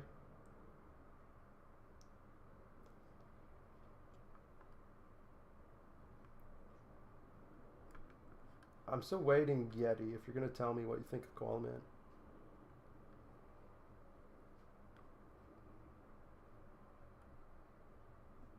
So the tracing is the keyframe, and the alterations is for the animation. Oh yeah, Big School. I'll answer your Big School question in a second. So tracing. So yeah, like I made this, which is just the layout. Like this is the character layout. So I drew that a while back, and it's just like a real quick rough version of the scene. And now I'm making the finals. So the finals look like, hang on. Yeah, the finals are going to look like that. That's the clean. And then I'm going to animate that. But yeah, this is one keyframe from the final. And then somebody asked about Big School. So yeah, I love Big School. Truth is though, it's my worst performing video like ever. But I'm probably still going to make... I'm going to make a whole series of Big School anyway. But I'll do that like after Day Job is finished. So, I don't know, maybe in 2 years I'll make, We just have to wait and see. yeah, I'll try to how make Day Job like, goes. I'll try to make like 8 episodes of Big School, and they're going to be like 10 minutes.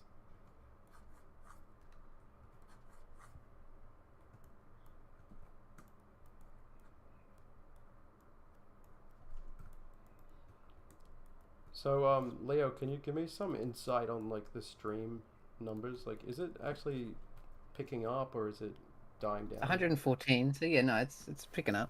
114. That's pretty good. Like when people have been sticking around. Oh, okay. Because yeah, I don't know what to do. I don't know if we should start wrapping up soon. But if it's picking up, then maybe we can carry on. And yeah, what's your That's Sunday up to looking you. like? I ain't got shit on. I was pretty much just gonna play Pokemon for most of the day and do a bit of work. But Cool. even that, I don't have a lot on. Let's start rehashing. I've seen someone say this. topics then. Someone said about makeshift stuff, like I guess like it's like plushies. What about it? Like, would you do that? I'm gonna make a Rico plushie like early next year. But yeah, like people will probably be wanting plushies of like Hannah and Lily. But the thing is, I don't. I'd feel a bit weird. Like you should, but no, I don't not know. that. Like, People are gonna do some nasty things with those. I bet, and I don't like it. the thing is, anime plushies are like really dumb. Like they usually look like shit.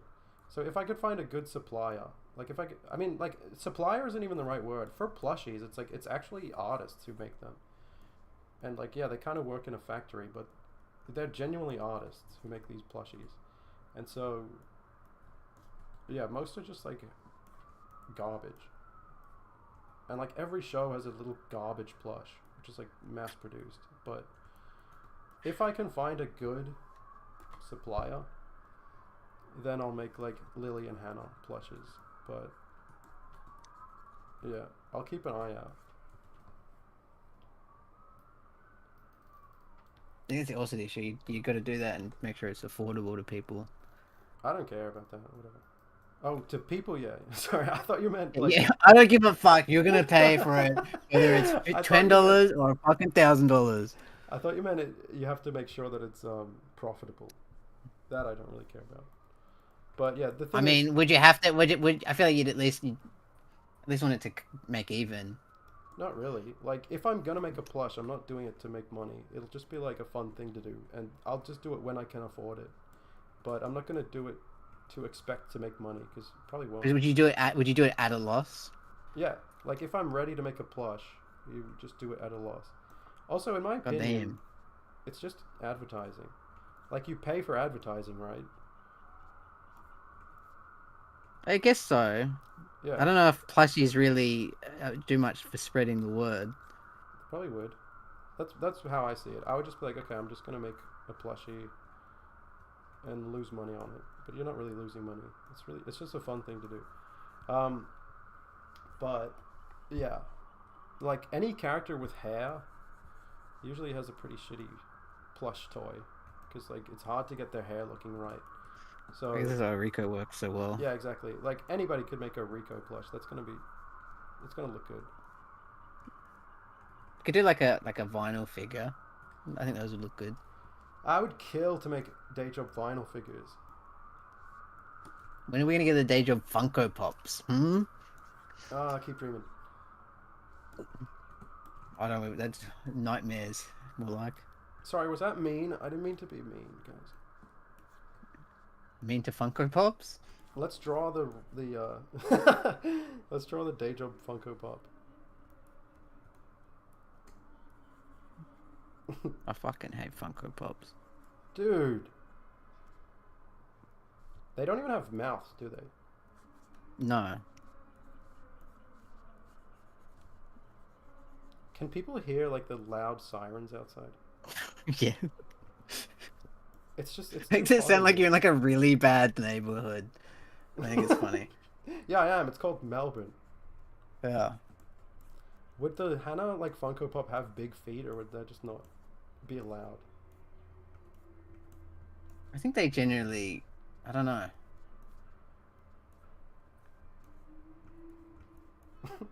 Okay, I'm gonna open the other window in the other room, so I'll be back in a sec.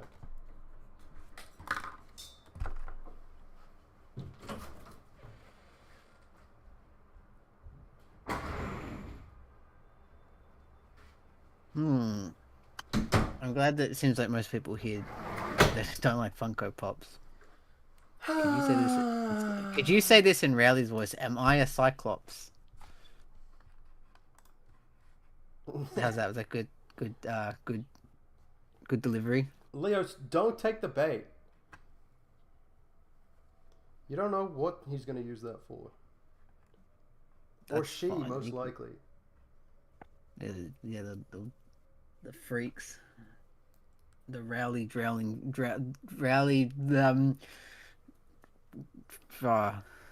my brain just short circuited. What is this thing I was about going to say the Rowley drooling freaks. Rowley dribbling Rowley lovers.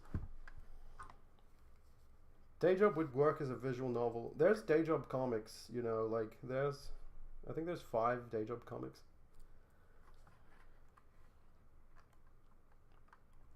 What about a day job like young adult novel series like Aragon?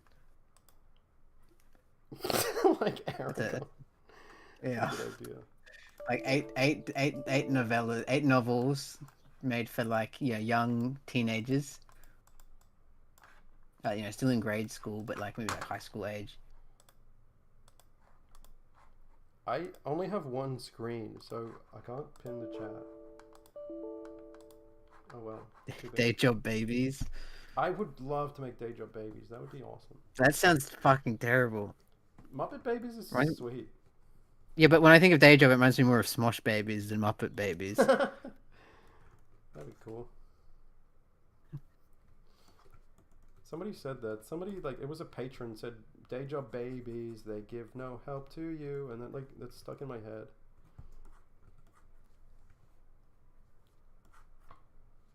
If you're a patron, you have influence over my thoughts.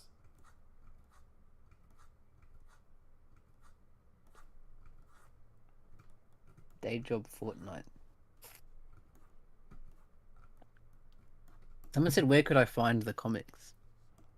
That's a good question. They're all on Instagram. Where do you... So it's instagram.com/ diaper. Oh wait, sorry, that's my other one. Just search eyeball2D on Instagram.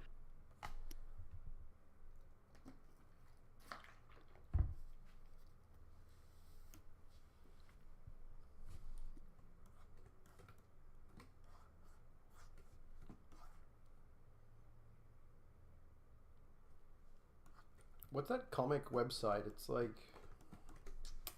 what's it called?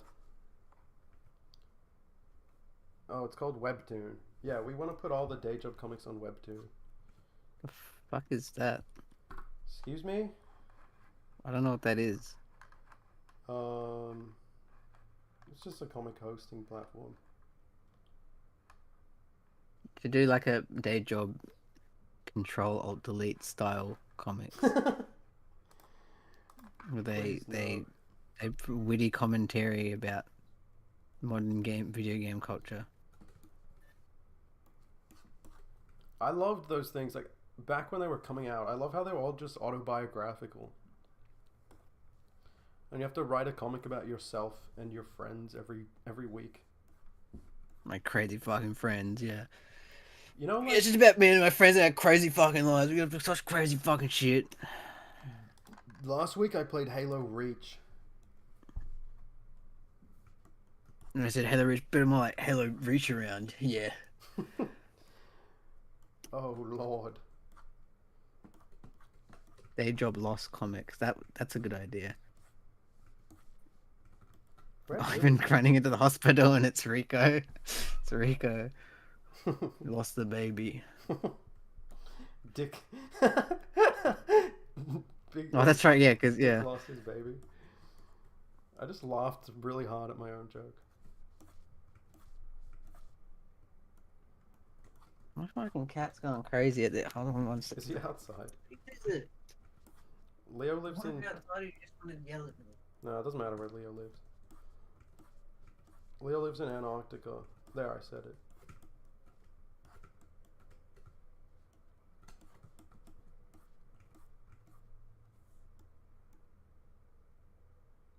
Deja reminds you of Breakfast Club. What the fuck? What character is everybody? Lily is the goth girl from Breakfast Club. But who's Hannah? Oh yeah, Molly Ringwald. Yeah. And then who's Bender? Rick Bradley? Yeah. I guess. Because Riley would be like the nerd. I want to say his name's Brian. It's been a while since I watched Breakfast Club. Yeah, wait, yeah, who would Ivan be? That's the main question. Would Ivan be the... I feel like maybe Ivan would be the Bender. And then, like, the jock would be Bradley, even though that doesn't really match. Yeah, well, they're not Breakfast Club. It's not going to be a one... It's like, they don't have anything in common with Breakfast Club. But I still think Bradley would be Bender. Who was the other... The jock? Who's that? I was going to say that'd have to be like Ivan, I guess. I can't fucking remember that guy. That one particular character. I don't remember... It's been a while since I watched it, so I can't remember it too well. Is it just me, or does John Hughes suck? Like, he sucks. He's so I like bad. Breakfast Club. Breakfast Club is his best movie, by far. And Home Alone. Oh, he made that? Okay, Home Alone is awesome. Yeah, he wrote Home Alone. His 80s movies are so bad. Like, 16 Candles. I haven't seen it. It's really dumb. It's like a B movie. And, what's that other one he made? Like, with Molly Ringwald? Obviously, that doesn't narrow it down, but...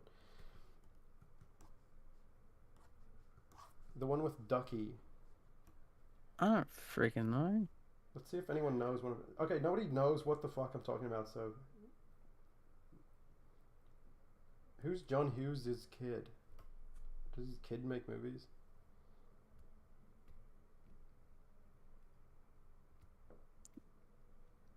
What about Day Job in Space? I really wish, like, if I was rich, I would make Day Job spin-offs where they're pirates, or they go to space, or they explore the Amazon. It would be like the Doraemon movies, where it's just like there's like 1,000 Doraemon movies, and they just go to different countries in every episode, and they go to back in time and shit. Day Job travel episodes like The Simpsons. Yeah. Ivan versus Australia. Ivan goes to Australia.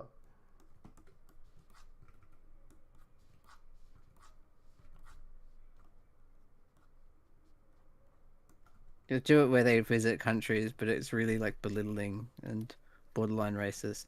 Yeah, it just like minimizes the actual culture. Like they go to India and they do some. It's like it's done in a way like it's portrayed nasty.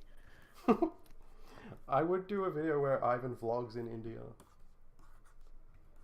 Hey guys, I'm here in India and today I'm gonna be vlogging what I see. And it's just like, never mind, never mind. That's the end of the video.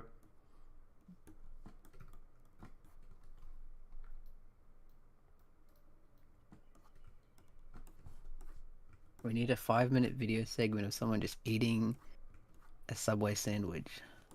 Do people like stuff like that? Like there was that video of Ivan eating beans. Actually, no, nobody liked that.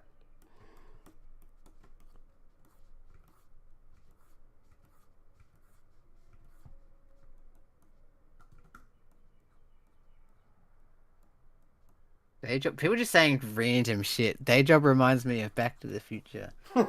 Day job reminds me of Evangelion. You guys need to stop fucking with me. I'm getting confused. Day job and Knuckles. Day job and Knuckles. I like that. Day job 3 and Knuckles.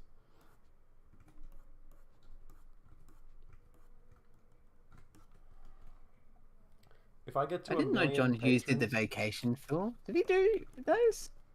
What'd you say? Like someone said that they like John Hughes for the Chevy Chase vacation movies. I'm like, I did not know he did those. Okay.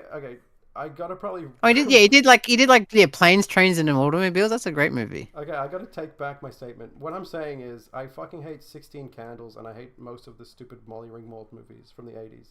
But I'm starting to discover that he made a bunch of really good movies. I just didn't know about that.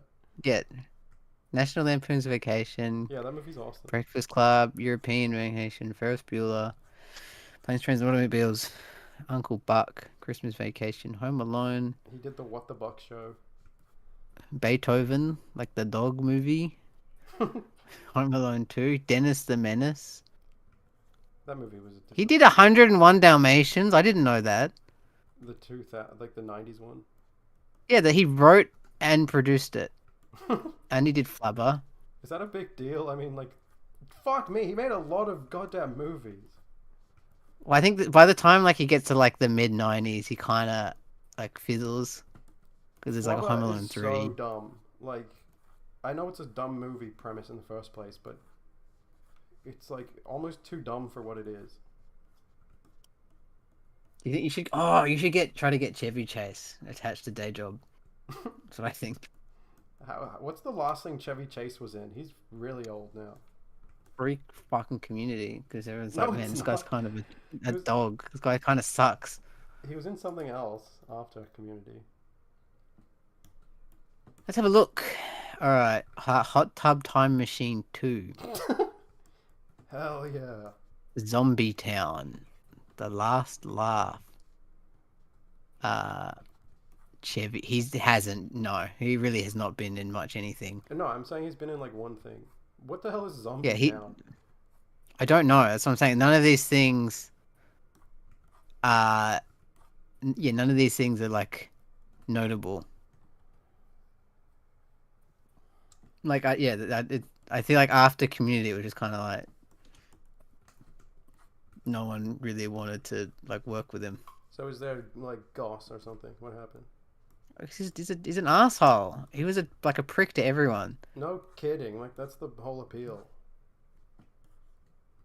Yeah, but there's a difference between like being like a prick, like, you know, Danny DeVito got his career over being his character was a dick, but he was very much not a dick. Yeah. Chevy Chase was just a dick who was just like, I'm above all this. Oh, that would be And, annoying. yeah. Like if you're trying to make your TV show and then he thinks that he's. And he constantly fought with Dan Harmon because he acted like he was above everything, and this is all like But nothing. you know what? That's actually pretty common when you try to get a celebrity on your show. Yeah. But and the whole thing as well is like, I remember he said some nasty things, like he's quite nasty racist things about Donald Glover, which is like you're Holy clearly just jealous because he's much Yeah. more talented than you. Oh my, that's your co-star. So yeah, I mean, like, yeah, the thing is, like, this is what annoys me about networks is like they push and push for you to put on a fucking like celebrity guest on your show, To and be then fair, the I don't think celebrity Dan guest is Harmon like, seems like the kind of guy. I feel like he'd be like, yeah, fuck yeah, I want that. huh? He wants it, like I feel like, he would be I feel like excited. Dan Harmon seems like the kind of person he'd love to have a name attached. Oh, okay. Well, anyway, regardless of what Dan Harmon thinks, networks do really push to put like a celebrity on your show, and even if you're like, I don't care, I don't really want that, they're like, no, you have to. So it's like you put a celebrity on, and they really want to reach too. They reach like we want to get like a big star, and it's like okay, you do it, and then the star is just like you described. It's like they think they're too good for the production, and it just makes it harder. I think sometimes, like obviously Sunny, I think Sunny's the outlier, Well, obviously, because that Danny DeVito actually is the saved outlier the because show. he's fucking awesome. Mm. But it seemed like even like, I mean, like I don't know about like Koala Man, but obviously that had a few big names. Oh, yeah, Um, it had Hugh Jackman, dude. Hugh and I Jackman. heard Hugh Jackman was nice when they recorded with him. Oh yeah, I can't remember if Yeti actually answered, but I was asking Yeti if she or he, I don't actually know, um what they thought of Koala Man. But yeah, Koala Man apparently when they got Hugh Jackman as Big Greg, apparently he did all his lines in one day, and it cost $2,000. That's pretty good It's a good price, but it's at the funny that it's steal, just yeah. like it's that easy. You're just like, hey, celebrity, can you be on my show? And they're just like, all right, give me the lines. They do it. Takes one day, and they're done.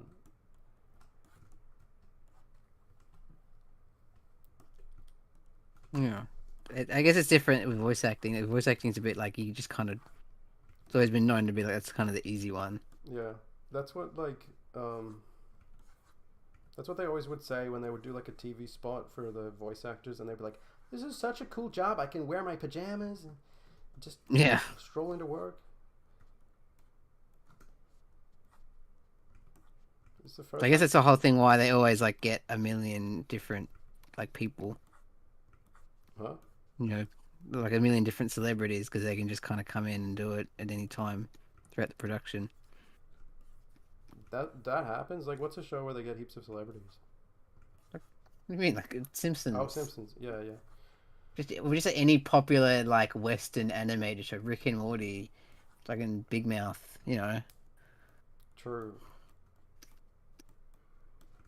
So when you can do that day job, I really, really don't like celebrity guests. we get who's hot right now? Zendaya. Apparently Zendaya is hot. Zendaya. Yeah.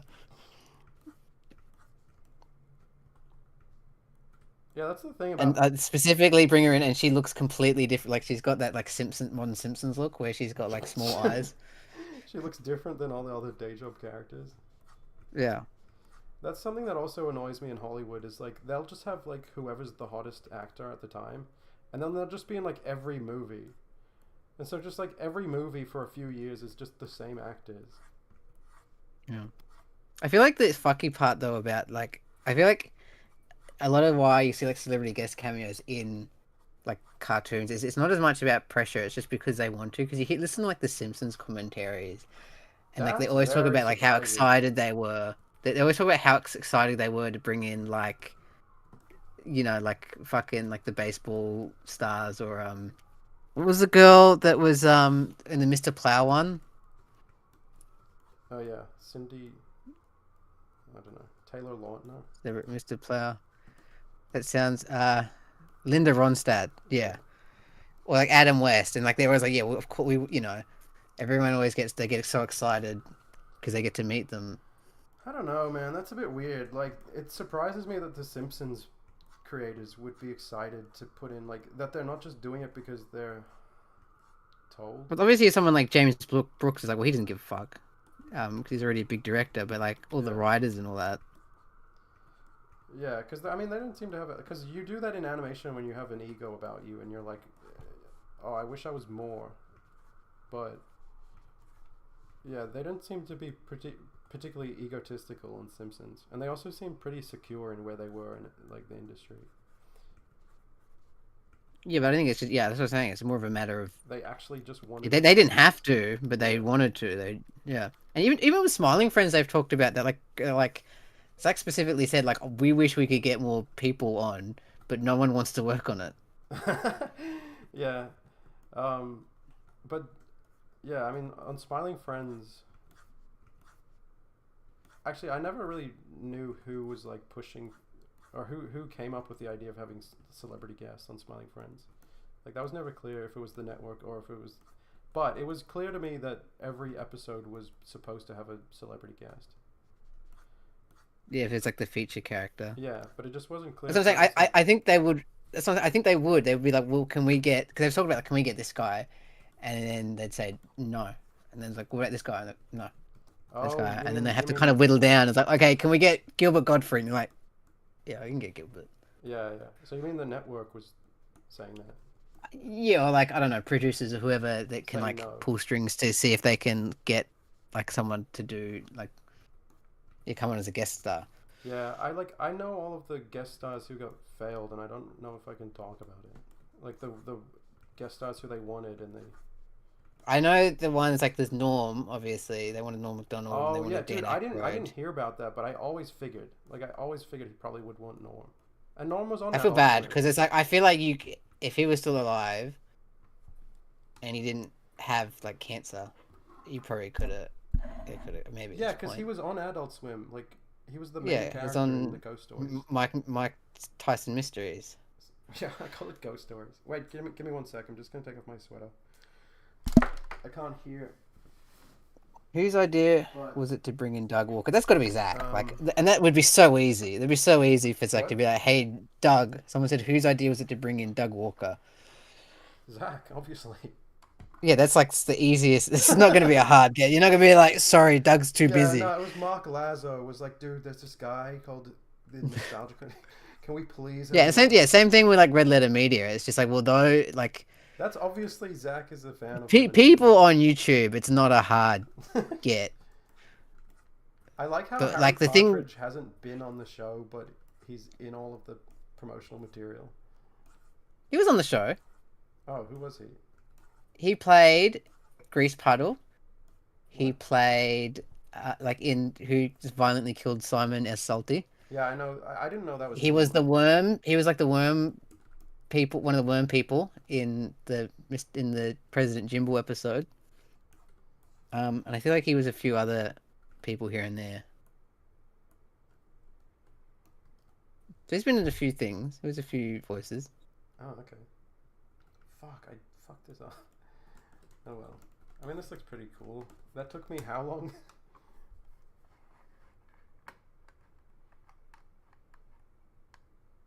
They got chills. Like that's the thing. It's like it's YouTube people. It's so like It's so obvious that it's. Yeah, I don't think it's that. yeah. And it's surprising me like how big it is that they still can't like pull. Like they just can't pull people. Yeah, I don't think the network ever pushed a celebrity, but like on my episode in season 2, Because you got Dana Snyder, yeah, because I remember who's looking. like, I mean, he's like a well-known voice actor, but not really like a celebrity. Well, he's an Adult Swim person, so Yeah. basically, I remember seeing how that went down and being like, "Oh, we want this person. Oh, we can't get them," and then just being like, "Fuck, what do we do?" And then Adult Swim emailed us and was like, "Okay, we got this list of people," and then Zach picked Dan's. What's his name? Not Dana Dan Snyder. Dana Snyder. His name is one letter off from Dan Schneider. I feel like it's also I mean, hopefully as you get more like as people seem to respond well to Connor O'Malley. I don't know much of him. I like. I think him. he's a writer on I Think You Should Leave, I believe, which is like all right. So maybe and it seems like he's known within like the comedy space. Yeah. So it's like hopefully there's like all right. Can that lead to something?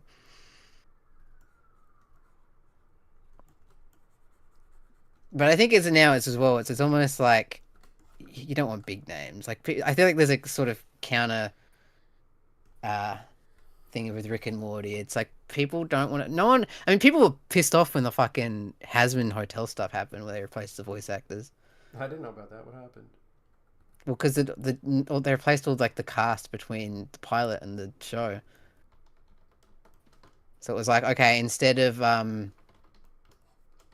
if I forget her name, Lyle's partner, who only plays Monica. She was Vaggie, whatever her name was, and they replaced her with fucking Rosa from Brooklyn Nine-Nine. They replaced Mick Lauer with fucking Keith David. So why did this happen? Well, probably that was an executive being like, we need to attach names to this. Oh, I see. Oh, I don't like that. Like, No, I don't like it either. yeah. I think a lot of people didn't like it. You're by far the most famous person on Day Job. I guess there's Michael Cusack. You should have that on episode 4, Day Job episode 4, featuring Donk.tk, and people come fucking flooding in.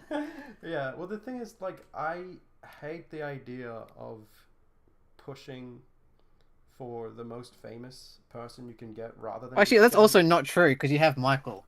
Yeah, I know. But I don't know, like, Big Jono is very much a small part. Yeah, he's not. Well, he's like a guest. Well, not even like a guest. Like he's not a main cast member. Is there a show, like, is that common? That's really not common to have, like, a celebrity guest for the background character. Oh, yeah, no, that's just, like, that's like Big Greg or something. I definitely think there's a few shows. I can't think of anything on the top of my head. But anyway. You could almost say it's kind of like Isaac Hayes with Chef in a way. Yeah, true. It's like it doesn't have to be every episode. Yeah, that's true. But yeah, I hate the idea of prioritizing having a celebrity instead of just having the best character for the voice.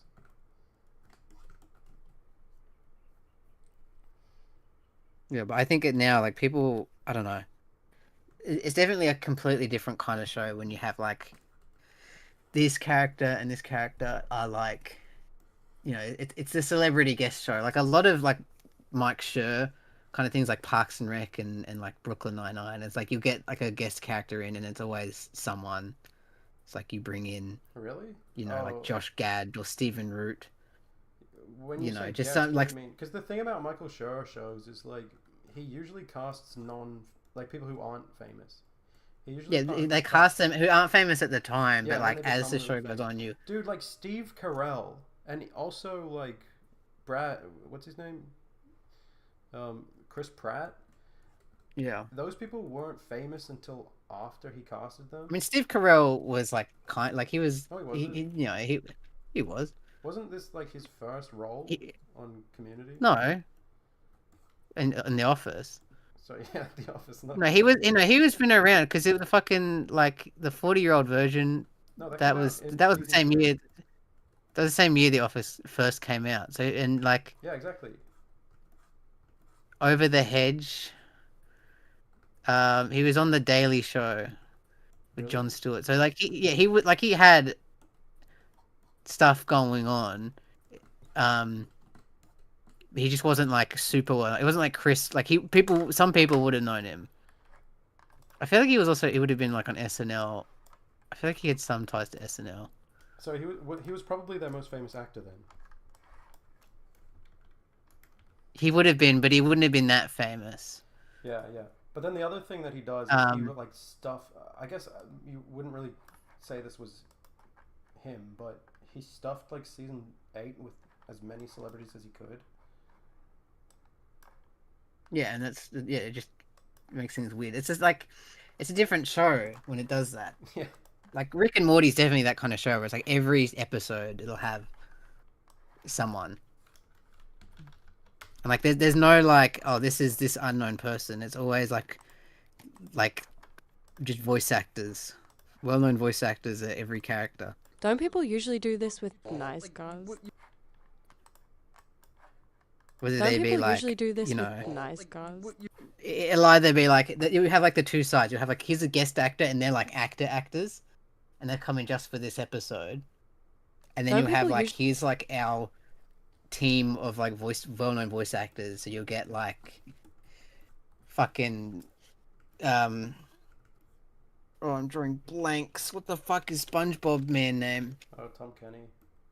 Yeah, Tom Kenny or like Andy Daly or fucking whatever. Like all like the most well-known voice actors who do like a billion things. We're just like, yeah, we'll just get them. You know what? That's another thing. Like the way that voice actors like they always just pick the same people. Because it's easy. Voice acting is not hard. I mean, yeah, obviously when you're casting, the easiest thing to do is just get the most famous voice actor. But voice acting is fucking easy. And like there's a million good actors. There's not one good actor who can't voice act too. You could just like No. Voice actors only actors can't be voice actors. Only voice actors can be voice I actors. can't tell if you're joking. What? I am joking because people gave that shit to like when the Mario movie being like, Chris Pratt, he's just not good because he's not a voice actor, he's an actor. It's a completely different thing. And I'm like, you fucking idiot, Lego movie.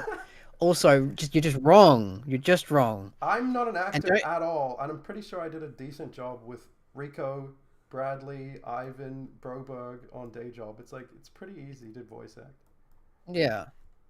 And that's the thing, but it's also not like you really don't think Chris Pratt isn't gonna do it. He's gonna fucking like whiff it. Yeah. Like the only reason you're not gonna like it is you wouldn't like it because the voice is weird and different. But it's not like he's gonna. That's my exact. He's not gonna be like it's like I don't. This is too hard. I don't know how to do this. What do I do? Yeah, exactly. My whole point is not that you're disagreeing, but the whole point is you should just get the right person for the voice, for the character. It doesn't fucking matter what their resume is. Yeah. Okay, now I'm gonna finally actually start animating. That took a while. Oh, I need to be right back. I need to pee again. Leo's off to pee. Maybe I'll actually engage with the chat. I don't know how to see how many people are watching this stream either. So I put OBS off in the corner. Okay, so there's been 115 people basically the whole time. Has it just been the same people? That's cool. Mark Hamill, get out of the industry.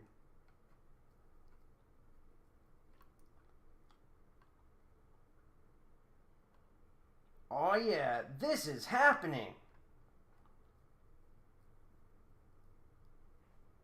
This person just made a fully, like, correct, spelled out.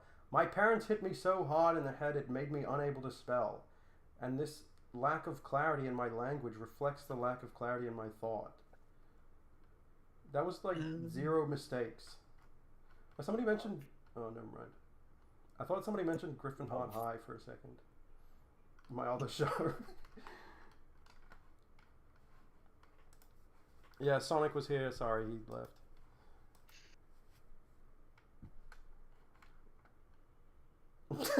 I haven't been reading the chat. I want to do this. Rico takes a bath in chili oil, exposed wounds. The episode, please. Ew.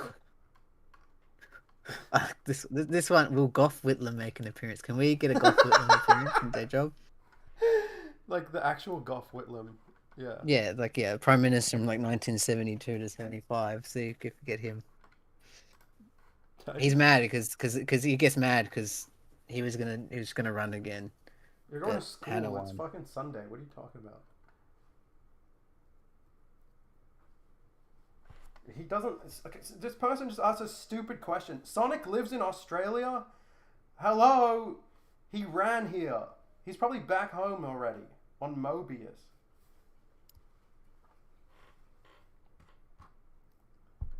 Rico needs a dedicated episode. No.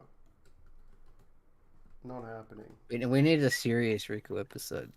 We need like a Mr. Frog-ass serious episode. Nah, dude, Rico is perfect for the background character. He's... In fact, instead of giving him even one dedicated episode, I'm basically making him the B-plot of every episode. I mean, that just works, yeah. Also, that's probably preferable, because he gets to be in every episode.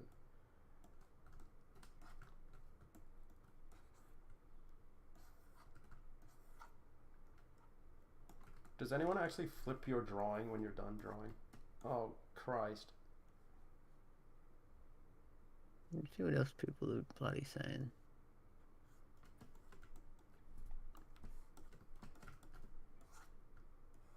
Day job with Jared Leto as Ivan. Like a live action.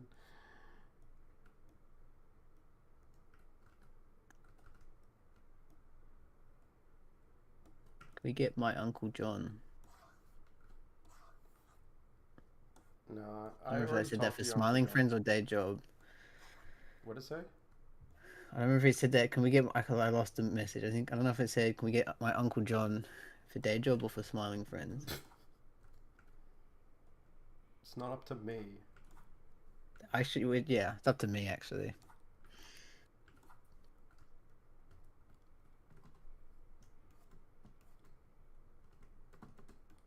Why did I flip it? Why do I do this to myself?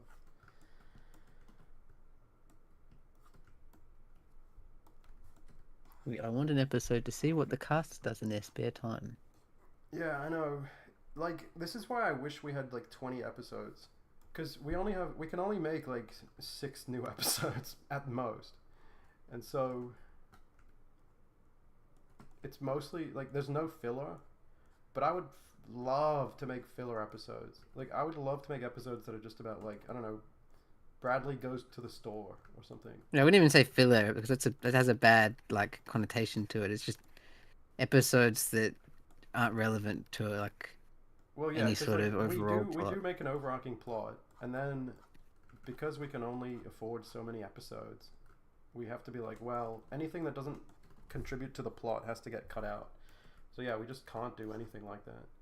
But yeah, I'm so jealous of like 90s TV people, because you know, the fact that back then you would just straight up get 20 episodes, that's insane. Like, how many Smiling Friends episodes are Every there year? so far out of after 5 years? Yeah, that's the thing. It's There's how we many only episodes? There's now 30. There's less. it's like 30 episodes, but and yeah, over so many. It's I think they're trying to ramp things up more because like we make it's just TV in general. It's just not enough, and I feel like it's making issues where people. It's easier for people to like get put off things. Yeah. Because they have more time to sit with it. It's not like with The Simpsons. When you think about it, it's like between season 3 and 5, 3 years, they made like 60 fucking episodes. Yeah.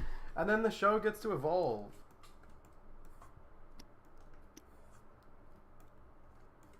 And you know, people can just like go and they can just kind of watch that over and over.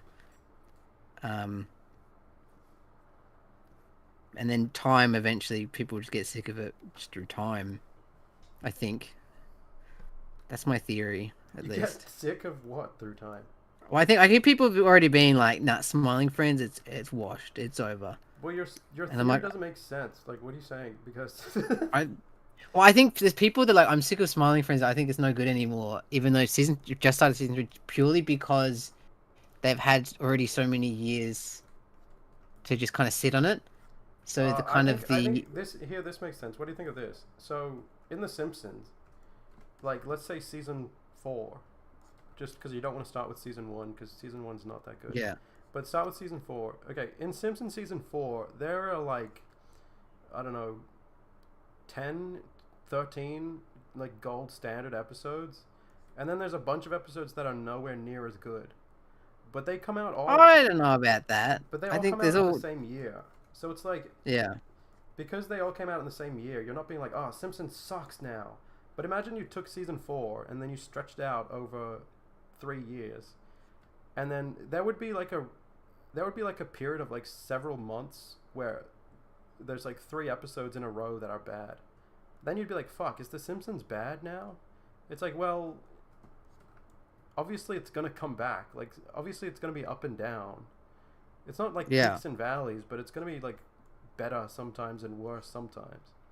But yeah, because you only get like drip that. feed, it'll be like, if there's 3 bad episodes in a row, people are gonna be like, there's 3 months where the show has sucked, and then they'll just be like, oh, I guess the show sucks now. It's also like, if you've got more episodes, it's just easy to be like, okay, we throw away that one, there's this one as well.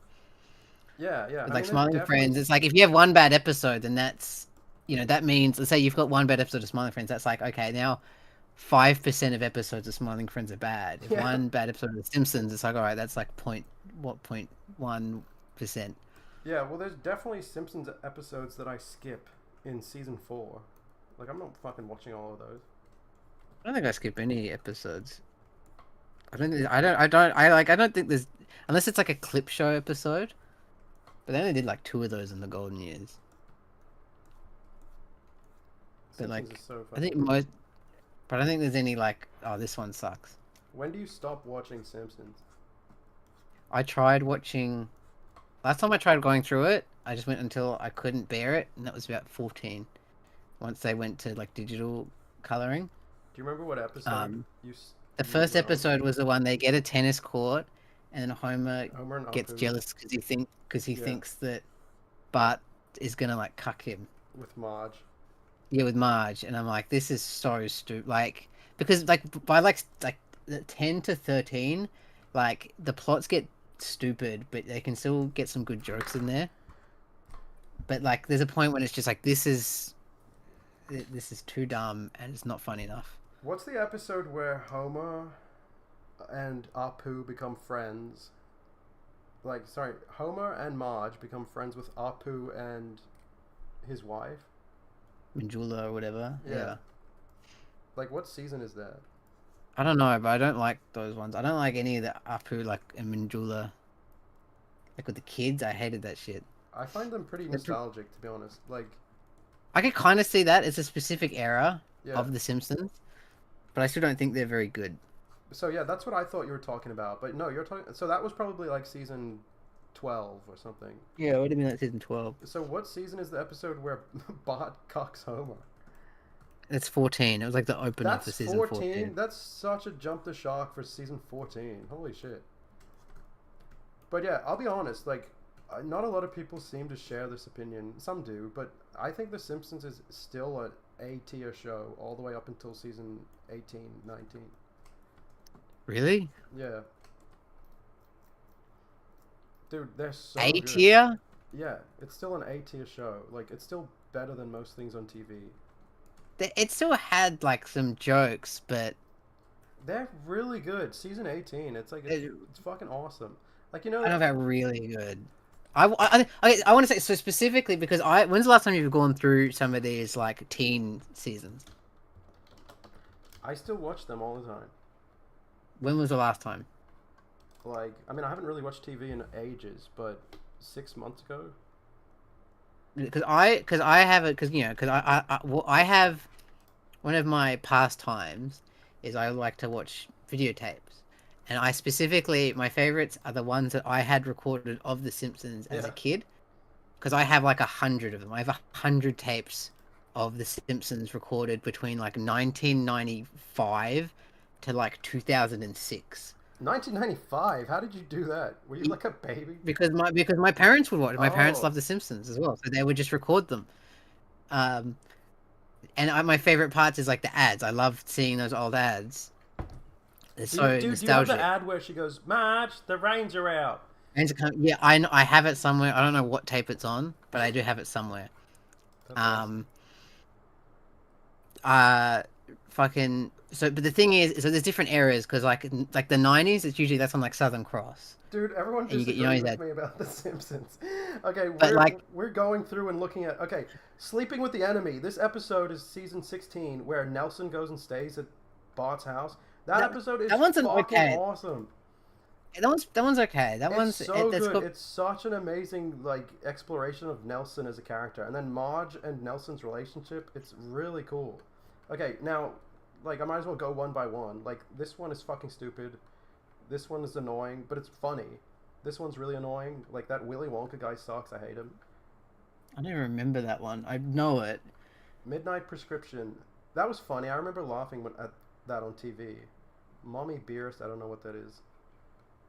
Prankster Rap sucked, but it was funny. It just had a dumb like premise.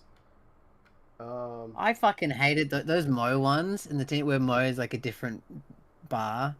And it's just the family feedback again. Those ones fucking sucked.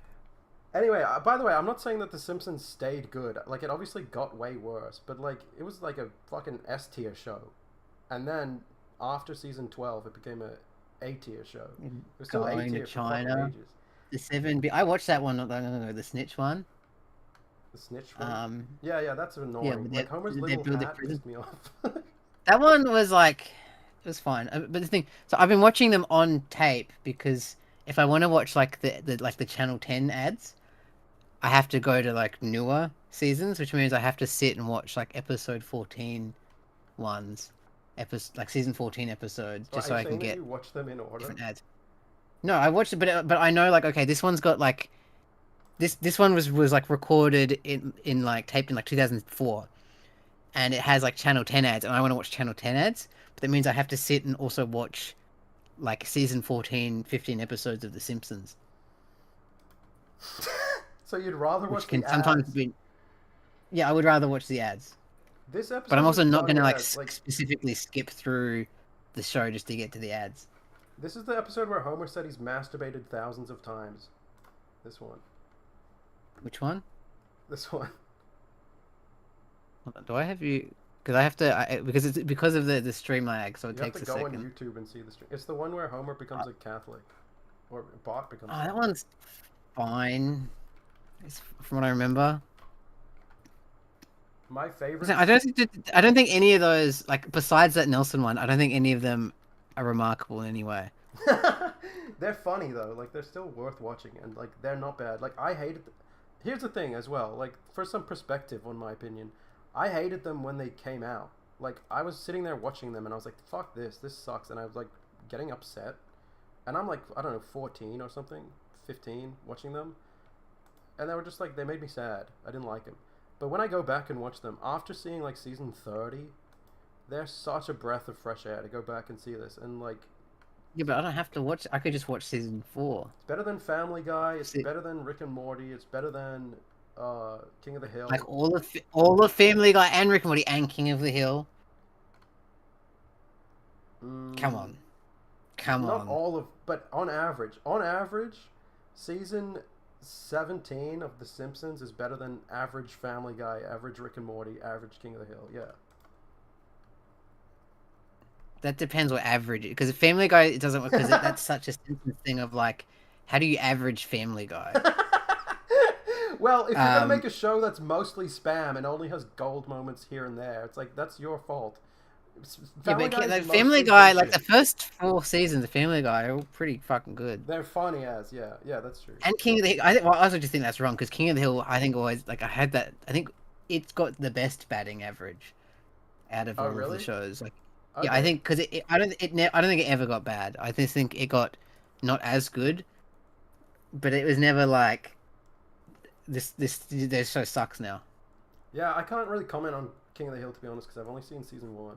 Why do I open my mouth? I haven't seen it. So let me go and see Rick what and people are Morty's- saying to be now. Rick and Morty's fine. Why did I say that? All right.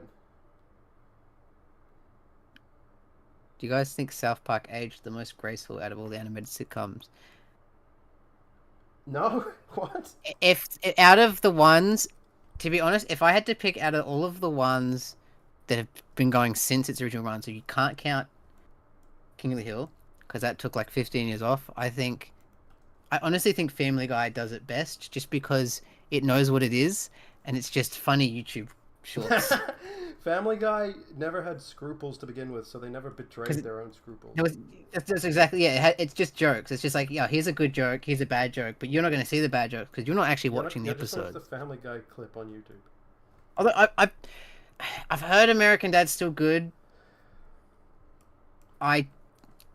It feels weird though. There's something about New American Dad. It feels weirdly corpse-like. I think it's a lot of it has to do with like just subtle things that you don't really pick up on, like music and performance Yeah. and backgrounds You want to know and something? and the actual character acting.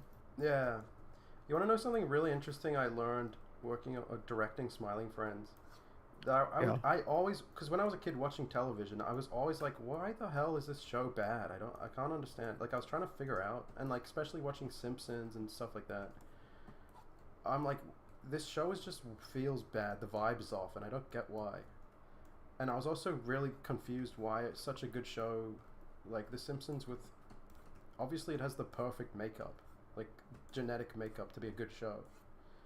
Yeah. Why does it suck?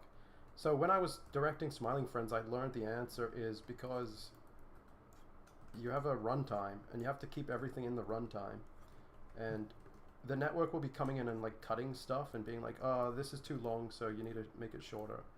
And so you start to lose sight of the priority, and you start to lose sight of like the vibe, because you'll be editing it, and then you'll be like, at first you'll be editing it like, I want this joke to land, I want the timing to be right, and I want the presentation to work, and I want, when you open this scene, I want the atmosphere of the scene to click, and I want you to understand, and I want you to have like a expectation for how this scene is going to play out, and then I'm going to play with your expectation. Like, all of that stuff takes careful editing and presentation. But then the network comes in and they're like, oh, we're short on time, this episode's running long, you need to edit this scene. And by that point, like, it's been so long since you came up with the idea for the scene, you don't really remember what your priority was, and you start just focusing on your assignment, and your assignment was make it shorter, like lose 30 seconds. And so you go to the opening shot and you'll be like, oh, this opening shot was like 5 seconds, I could establish it in 1 second, so you just cut 4 seconds off the establisher. You do stuff like that, and then you forget, oh, I was supposed to be priming the audience, I was supposed to be like introducing the atmosphere. You lose so much nuance, and you also, it's the same person making the show, making the scene, but you forget your priorities, and you have a whole new priority, which is just like the runtime. And so I think there's definitely a truth to that. I wouldn't say that's exclusively like if we had that, because a lot of shows now have the privilege of being as long as they want. But to be honest, that was one of the best viewing experiences I ever had, was when Netflix started coming up, and like watching stuff like Master of None. Like, I'm not saying Master of None is a great show, but when there was like, Master of None is mostly 20-minute show, but then when there was like a 40-minute episode or a 30-minute episode, I remember seeing that and be like, wait, this is longer than usual. And that was a great experience, because I'm like watching it, I'm like, shouldn't it be wrapped by now, or like when is the episode going to end? I start to realize like, this has definitely gone on for more than 20 minutes. What's happening? I look at the play bar and it's like, oh, this is a longer episode. And that was a really cool experience, because it really surprised me back in like 2018. First time I saw that, I was like, holy shit, you can just do that on Netflix? And I feel like I think pretty good paradigm shift. Like, that was a pretty good evolution of television. I think it's generally good, but I have issues as well with it, because I feel like some shows suffer from it because I'm like, well, we can make it as long as we want. Yeah, I know. And they I like it things when with it's too. you gotta it does, you know, there's a sense of having to fit in a runtime can help cut the fat. But you're right, is that sometimes it might cut too much fat, and you might be cutting actual meat.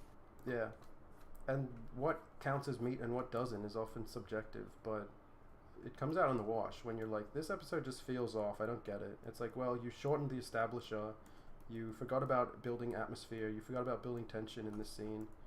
It's completely practical. And like, you can see that now. Like, watch Simpsons season 2, and then watch Simpsons season, I don't know, 12, I guess. Like, Yeah. it's lost all its heart, and it's, why is that? It's like, well, it's a machine. It's just about churning out episodes, or like, they've got it down to a craft, but they're not like, they're not putting that much care into it, because it's so It almost becomes too automated. easy. It's like Yeah. yeah. No, I definitely think so. Part of it's that you've kind of got to. I think as well. I think Always Sunny is the best example, because I think it's the show that has I think that show has aged the best in its time, where it can still do great episodes. And listening to their podcast, I think they really do try to make the best show they can. They're not phoning it in.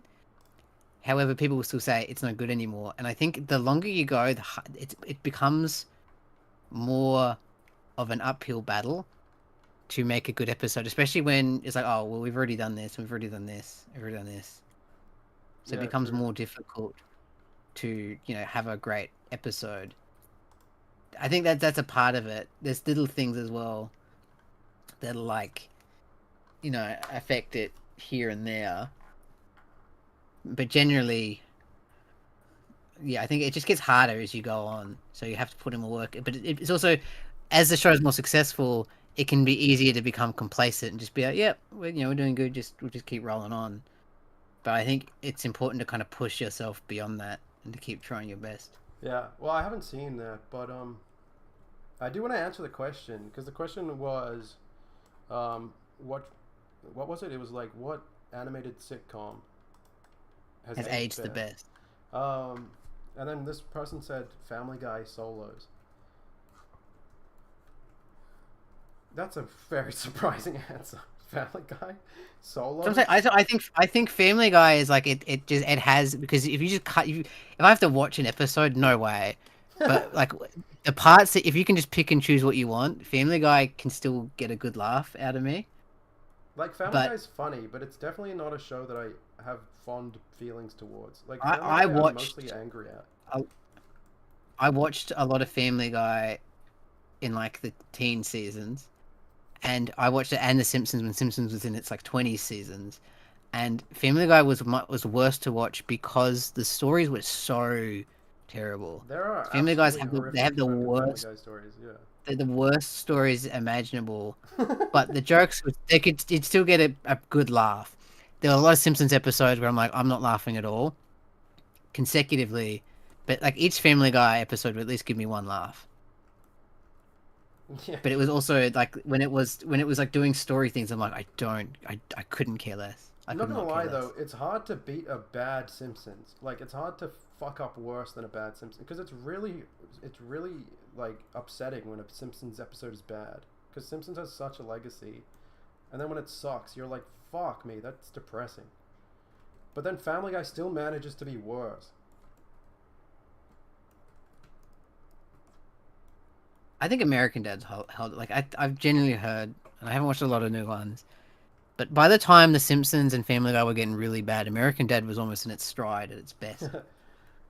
Yeah. Okay. So what held up best? I mean, like the person suggested South Park. It could even be South Park because when did South Park? I think start South being Park. bad? South Park. I think it's. I don't think it. I think that's had ebbs and flows. I think around.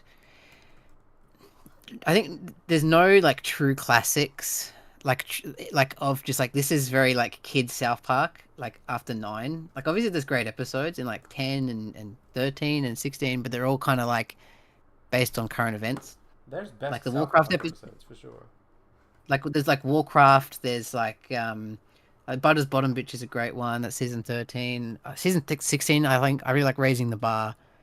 There's a lot of great episodes after that, but they're all very. It's not like the Losing Edge, people like usually the do this baseball with one. Like Nice that's just Guys? like that could be in season 6. That's like a classic. Like this is just like a kid. Don't There's people nothing based usually on do- current events. It's just kind of kids being kids, and it's a really fun idea that's executed really well. Which one? Baseball. It's the Losing Edge. It's the one where like they don't want to like they're trying to lose baseball, but they Oh, I can't because remember every other team wants to lose because no one wants to play baseball over the summer because it's boring. Okay, I lied. For anyone watching me animate, now I'm actually starting to animate. But yeah, talking about like the best moments of South Park. I remember catching what's the most loved like DVD season? It was like 6, the Warcraft season. 5 Yeah. or 6. I remember Oh, catching. that's 6. 10. That's 10. It's like way later. Oh, okay. Warcraft is 10. Yeah, What's the Awesome-O season? that's 8. And then like didn't 8 is also like 8's like also like the steroids. It's the Walmart one. Is It's it the Good Times with Weapons. Yeah, exactly. So yeah, I remember catching that on TV back when it was coming out. And it was every bit the groundbreaking thing as it's made out to be. Like seeing that on TV when it came out, I was like, this is a fucking sweet show, and I was like, I have to see the next episode. And like Yeah, 8's a prior to great that, season. I didn't give a shit about South Park before that. But yeah, those episodes, so again, like Fun Times with Weapons and the what was the other one I said? The Awesomeo episode. Yeah. Yeah. That was like, this is an insane show. I think Yeah. that it was at its worst though, probably like 20. Like once it started getting serialized, it's like, oh, this is kind of fun. But then it got so messy with it, whereas like I don't know which, like the episodes all blend into like a paste. Yeah, yeah. Well, that's fine because like I would say that's kind of the nature of South Park, and that's kind of what you sign, because South Park is kind of an improv show, and that's kind of what you're signing up for. Like when you go watch improv, you're not going to complain when they mess up. Like Well, that's what I thought. It's just become South Park is it's not what it was. It's now become a show. It's like not each episode is like a great thing to be adored. It's now consumable. Yeah, true. Like it's like SNL. People be like, "Oh, well, that SNL's bad." Like that's fine because the next one could be good. Like it's not intended to all be good, and that's the nature of short form like television.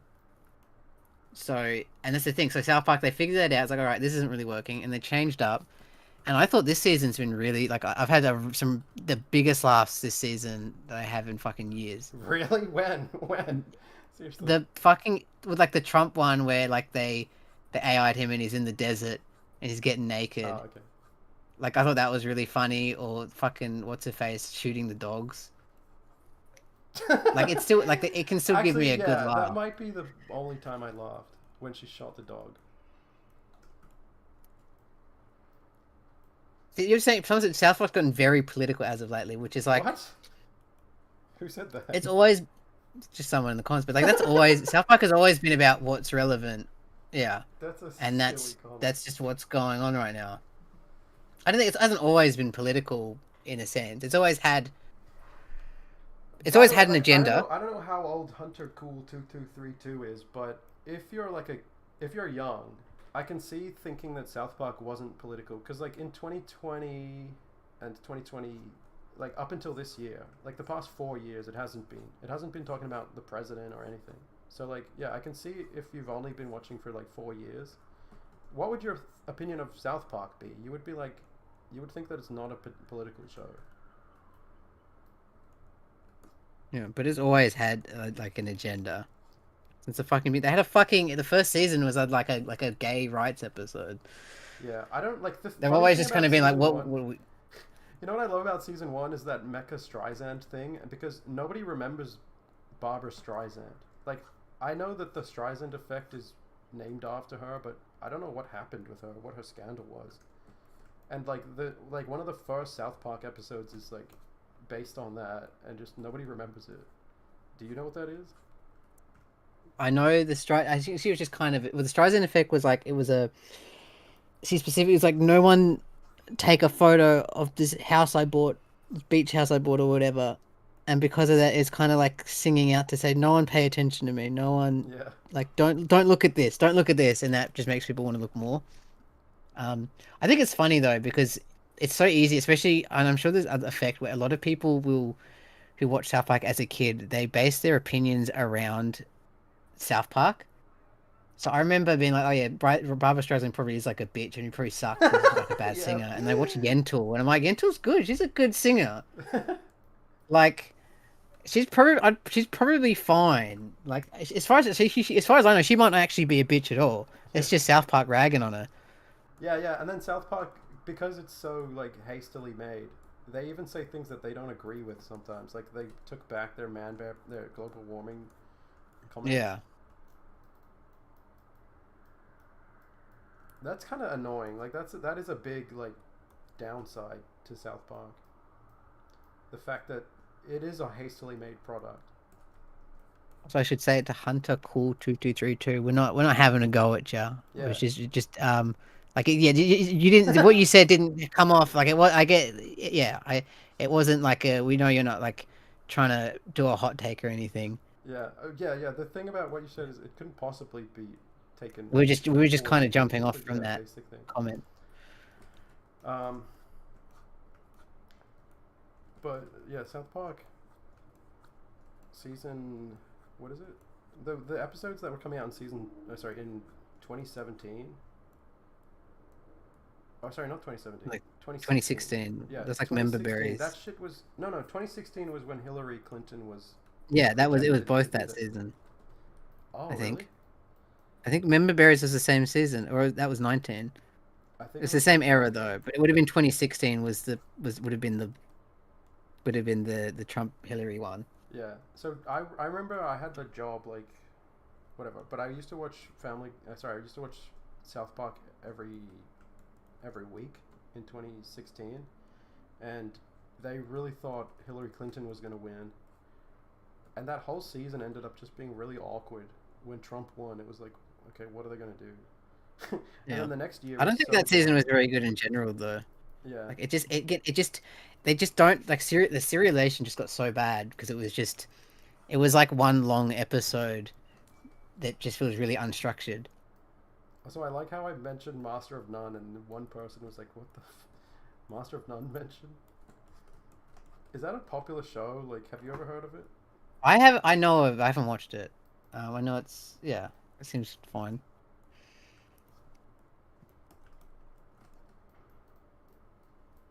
So I guess the answer is I have no idea what the best aged animated series is. Sitcom. That's pretty South Park. If I had to pick a show that's like, if I had to pick a show and like I have to watch each episode as it comes out, it's South Same. Park. And that's because I actually still do watch South Park. Yeah, same. Yeah, Usually, like the week it comes out. I do not watch Simpsons. I stopped Simpsons at like 27. I stopped Family Guy at like 12, and I stopped American Dad at like 12 as well, I think. And what's the worst aged? It would be Rick and Morty. No, Rick and Morty's fine. The stories, like I watched the new season, and the stories were all good. Like Dan Harmon's clearly done well with his team. It just wasn't funny, except for the last episode, which was really good and really smart, and it feels like I'm watching like a really good episode of Star Trek, and that pissed me off because I'm like, well, now I'm gonna watch all of the next season just because I'll get one really good episode. Yeah. And they specifically did it as the last one. Yeah. I feel bad though. I've got some like, I haven't heard people talk about this because people don't really, I don't think, talk much about the subtleties of the changes between Rick and Morty, because it's always people be like, Rick and Morty's not good anymore, and that's because Justin Roiland isn't like the voice, which is not true. But it is because Justin Roiland isn't there. It's just because Justin was a little man child and decided, I don't want to make the show anymore. I'm just going to do the voice and fuck off. That's a pretty nuanced opinion. Well, it's just because the whole thing is like, after season 3, he's like, I don't like. He just kind of started fucking around. It seemed like, and he didn't actually want to be in the writers' room. It's nuanced to but say, he's so important to be because he's like the funny one. It's nuanced to say, well, it's not because he's not voicing the characters. It's because he's not contributing to the story. Yeah, it's not because he's not voicing the characters. It's because his voice isn't in the show anymore. Like what he brings, and that's completely on him. And it's like that. I mean, he was gone before the shit went down. Oh, okay. I was gonna say he anyway got kicked off. But that was on him. He didn't. He stopped like contributing to the show before, and apparently, I think it is because he was already a dick before any public thing. Yeah, but like the new voice actors are fine. That's not the issue with the new show. What's really interesting about Rick and Morty is that they started struggling as soon as it became popular, and that's something I really find interesting.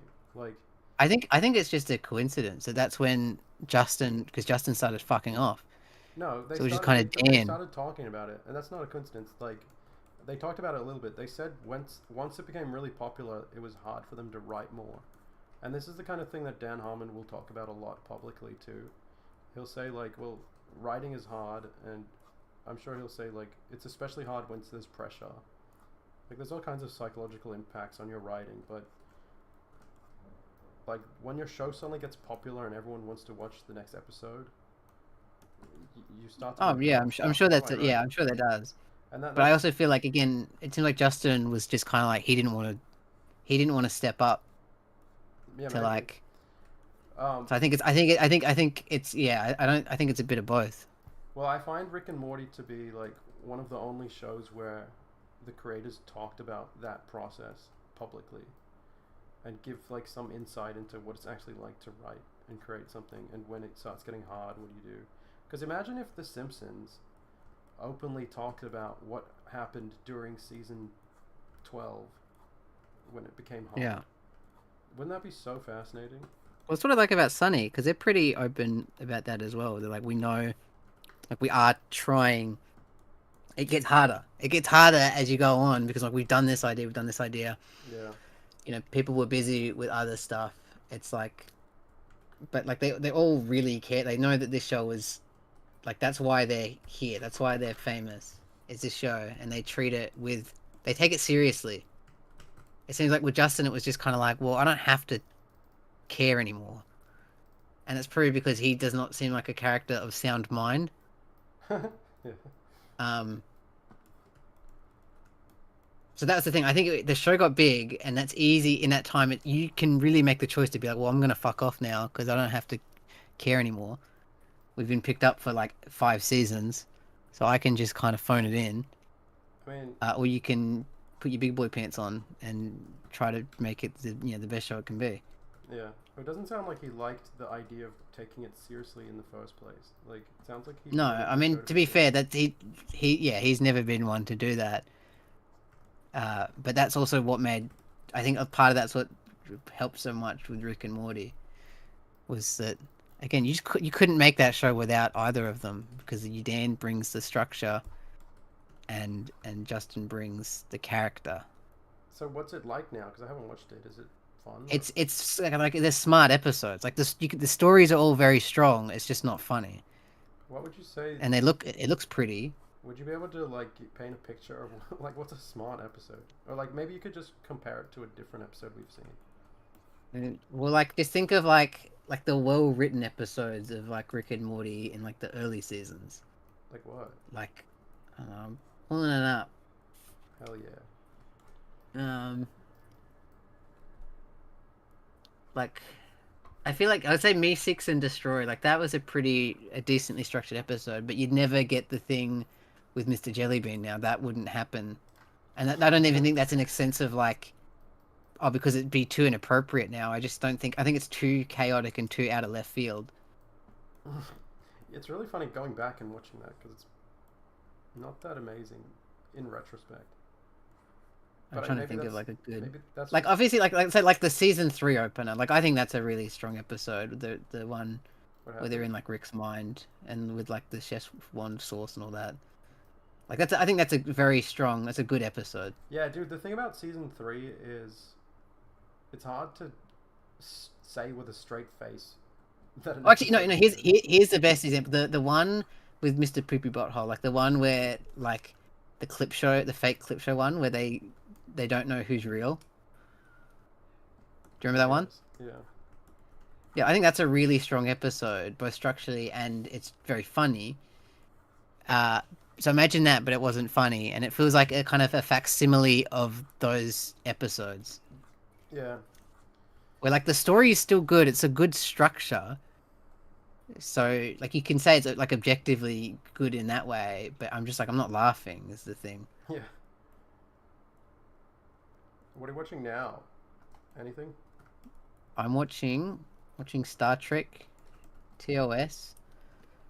I'm watching Orange is the New Black, and I'm watching is a new, what his name, Raphael Bob Waxberg, whatever, the BoJack guy. I'm watching his show, Long Story Short.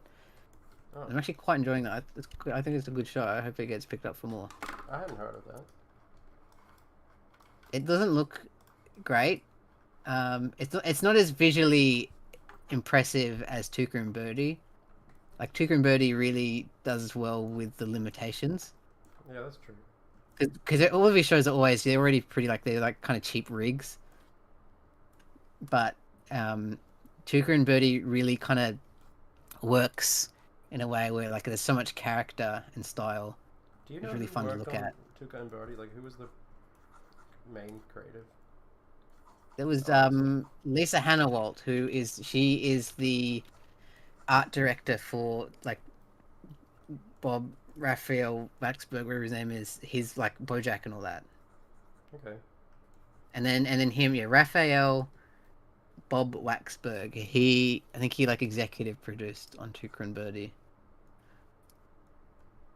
So it's still kind of in his wheelhouse. Yeah, executive producer and writer on Tucker and Birdie. A lot of people, like a lot of Day Job fans, seem to really like home movies. You hate home movies, don't you? You fucking hate it. What's all this fucking talking? That's all I've been talking about is how much home movies sucks. So all these like what's all the pauses and like the ums and Why do all they that? keep saying and ah? Like, just say the words as it's written on the paper. Fucking idiot. Nah, home movies is like the best. It's sad. There's not enough home movies, even though there's heaps of seasons. It's like I wish there was more. I think I liked Dr. Katz a little bit more. Oh yeah, like I watched Dr. Katz first. Like I think I skipped home movies because the animation, like the Flash animation, was really ugly. So I just didn't watch it. Yeah, it's definitely prettier in the like the first two seasons Yeah, and before then it when goes I to saw Flash. season 1, I was like, wait, this is dope. And then I watched it all. And then, but yeah, when I was a pizza delivery boy, I used to just download episodes of home movies as MP3s.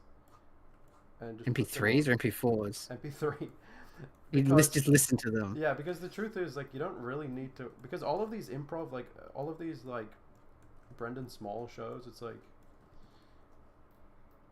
I guess that's true, you don't yeah. get to see it. They pretty much narrate everything.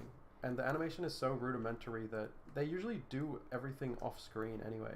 Like, if something interesting happens, they do it off screen because, It's like a radio play. yeah, because you can't animate it. So, yeah, you can just listen to it. And so I used to listen to it every day while delivering pizza. So that's why Day Job is so home movies coded.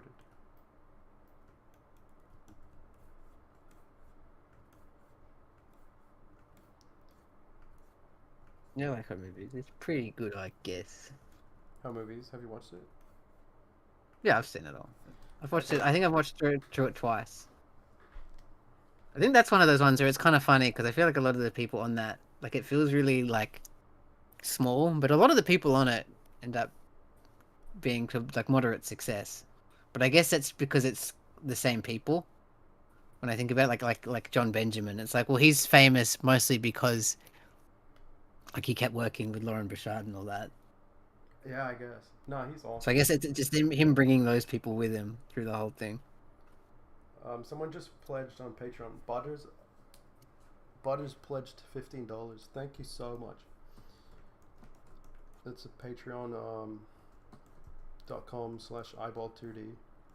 Yeah, someone said, "What's your thoughts on Bob's Burgers?" I completely forgot that Bob's Burgers was even a contender here. Oh fuck yeah! The thing is, I haven't watched any of the later seasons, but I feel like Bob's Burgers has probably stayed good, right? I've watched up to. I watched it a lot more like a year or two ago, and I think by the time I got to like season 8, I'm like, I think I'm done. That has another. That also suffers. It feels lifeless the longer it goes on. Yeah, I know. Like something about it, like the characters feel a little more like they feel tired. Like it Well, doesn't that's feel like people definitely like. a show where it became a machine-made thing. Like, as in, it's not that bad of a thing. What I'm saying is, they got so good at it that it became almost automated. Like, they got so good at Yeah. making Bob's Burgers that it was just like, it's not even a question. You just go and make it, and then you make tons. But then it's like, well, it's not gonna feel like, it's not gonna feel like. It seems like it still triumph has every its moments. season. 'Cause, yeah, Like you it still know, has its.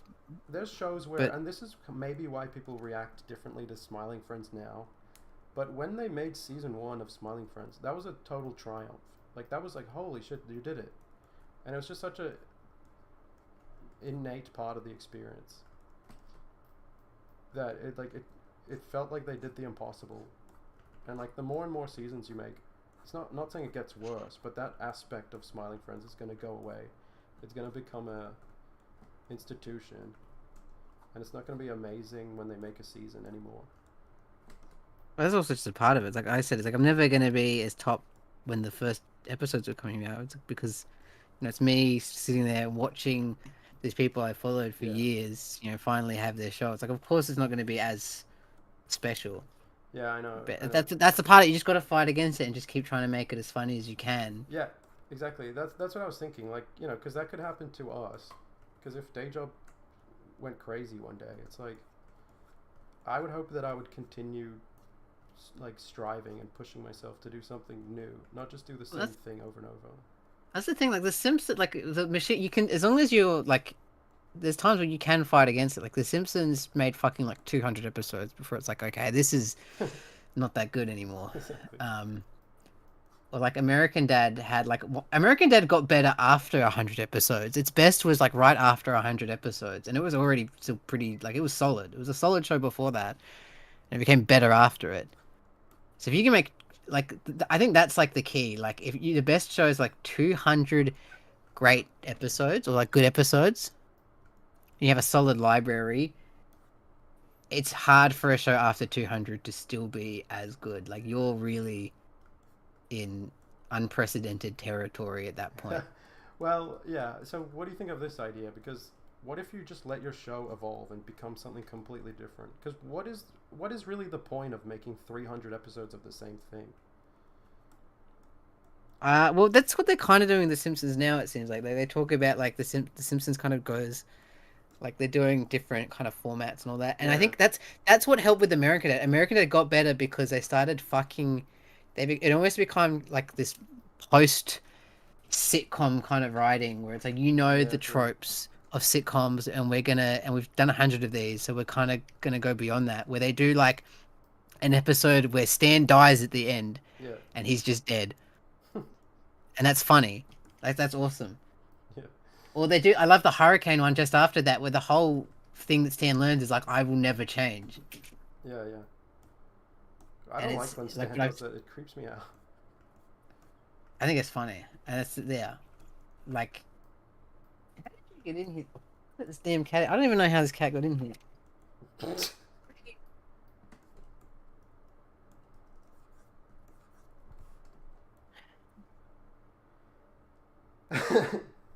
What's the chat talking about? Who here likes Metalocalypse? All the guys in my high school used to be obsessed with Metalocalypse. And like this is like 2008, sorry, 2009, 2010. They used to like download it on their like Motorola and just play Metalocalypse in class.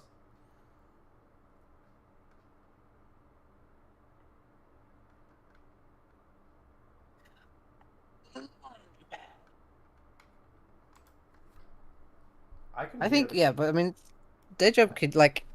I feel like if you got to 100 episodes, you probably got to start doing something different. Well, the thing is, I would fucking love to get a big order of seasons, but I haven't. Like, it doesn't seem like it's on the cards for a long time.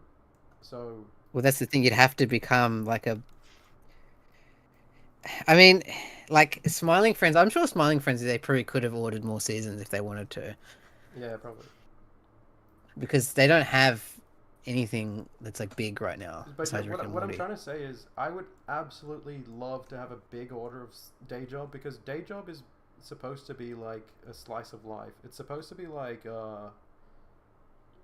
that movie. I forgot what it's called, but Breakfast Club. yeah, exactly. Slacker. It's supposed to be like Slacker, because in Slacker it's just like about a guy walking around, and then, okay, I'm done. Next guy, and then it's the next guy walking around. But I really, really like stuff like that, and like even like the recent Beavis and Butthead is also kind of like that, because the Beavis and Butthead show, the new seasons, doesn't really have stories. The story is, oh, we're outside today. I love that, and I think that the Day Job cast is the right kind of cast to do that story, because they have an interesting chemistry. They have the kind of chemistry where it's like, whatever's happening, it'll be fun to watch, even if it's kind of low key. And like, it could even be a show that you just put on in the background. But yeah, that's kind of what I wanted. And then the thing is, because we can't make a lot of episodes, the show started changing. It's like, well, if we can only make 6 episodes, we might as well. I mean, I'm not going to do a like slice of life. Like, I'm not going to do a like art house airy show where just nothing happens. I'll put a story in it, and so it becomes really really story centric, and yeah, because that's all we can do. Every single episode is very story heavy, especially like the next ones. So yeah, like that's where we're at now. So I think like if we got like if we ever like Pie in the Sky got like 20 episodes, I would probably only have like 6 or 7 mainline story episodes, and then the rest of them would just be like what I called filler, where it's just like Ivan chilling, or like Bradley going to the grocery store, something like that. It's a shame as well, because if this was a family sitcom, I think you'd have so many much better chances. Like, it has the structure of a good, like, it's again, I think of it as just like an NBC Michael Schur kind of thing. It's an ensemble cast, But yeah, work so thing. what I was Office thinking and is, Parks and Rec, but like 20th century animation, they don't want that. They want family stuff, wait, and they what'd you want say? like, well, like, cause like like Fox and all that. They don't want, they'd want more like a family show No, that's or not something true. that's like That's going not what they like. said. They said that they don't know how they got their reputation, and they're they're not interested in just family I mean, they stuff. don't know how they got their reputation. Like, yeah, with As in Bob's Burgers they and basically. American Dad, Oh, Family it's Guy. obvious how, but they were saying that it wasn't intentional, and they don't care about family. I guess they don't care about family. That's what That's what Lance Murdoch. You heard it here. What's his name? Rupert Murdoch. Rupert Murdoch I think hates the family. But yeah, I was thinking like if that happened with Day Job, and I started going to just making like less story oriented episodes, people would probably be like, "Oh, the show changed." But it's kind of what it was designed to be. I just feel like it'd be yeah. I mean, day job's a weird thing anyway, because I feel like it, with the budgets that they are, it seems like it almost would work best indie. But you can't really be churning out 20 episodes a year sort of thing.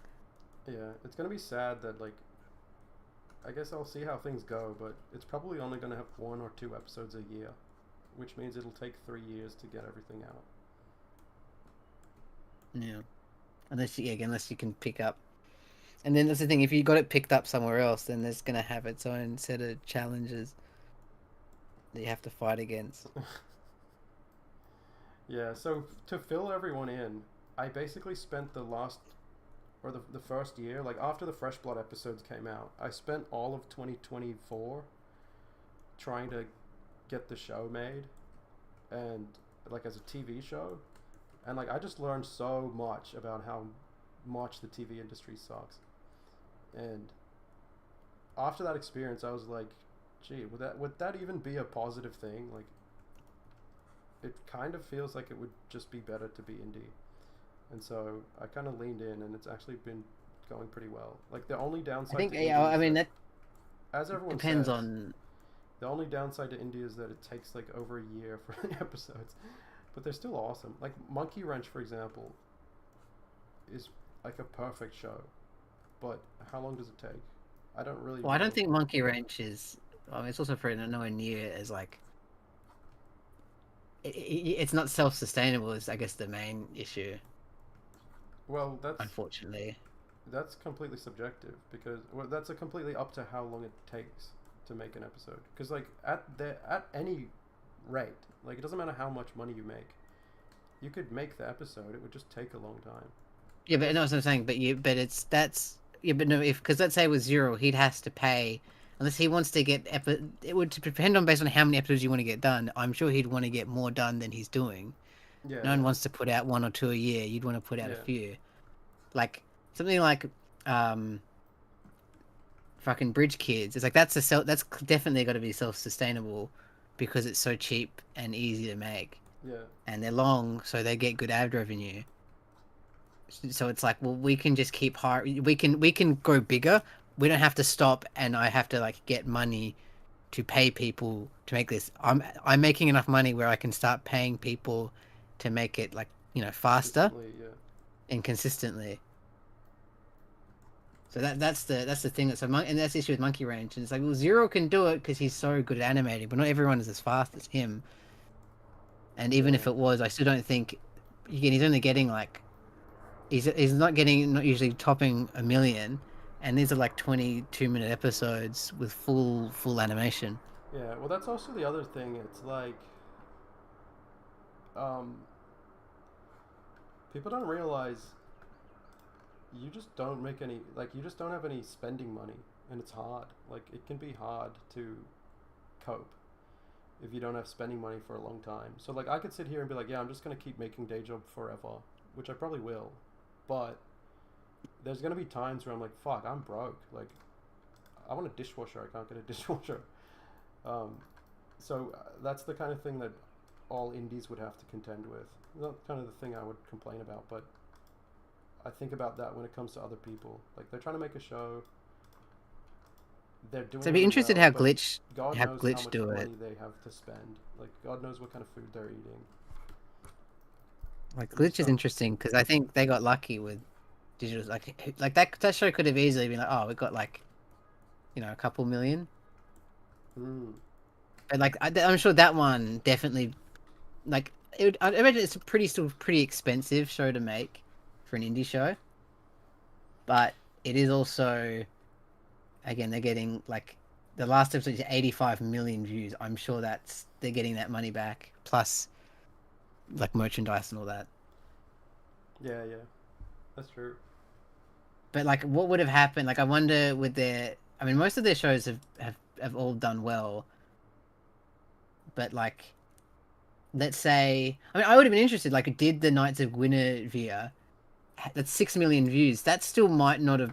Oh no, that's the that's the trailer. 14 million, which is like that'd be a lot. Do you want to talk about that? But I'm just gonna take a was it, break. I'll be back in like 90 seconds. Do you yeah, all want to? right.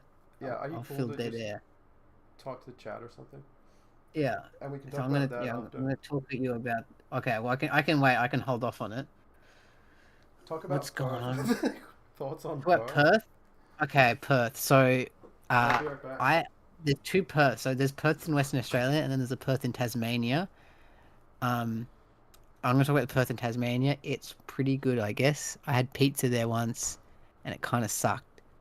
But it's close to Longford, and Longford's quite good because they got the Longford show. They've got they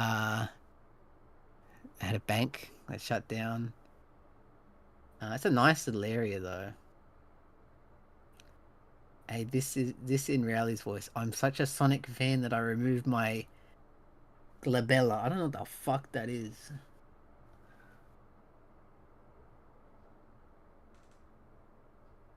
We have had a few people in here that are quite good. Who else?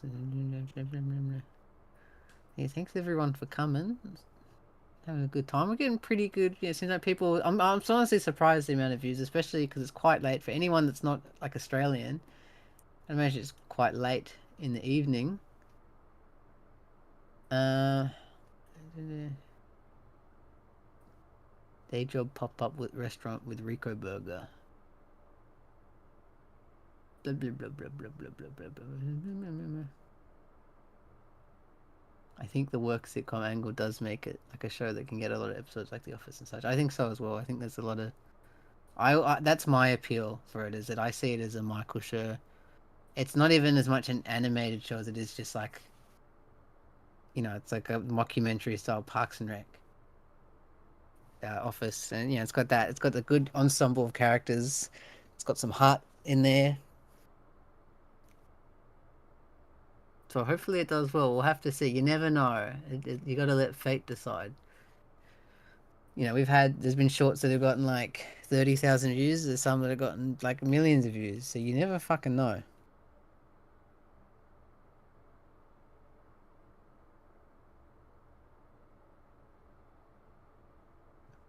You guys are nice, easy listening for while I work on some storyboard stuff. Thank you.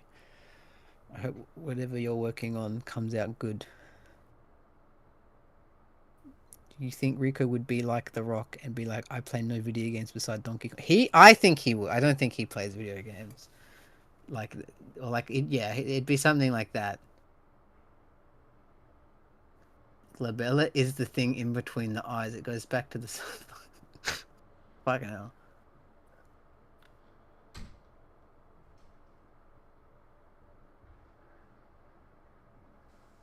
Yeah,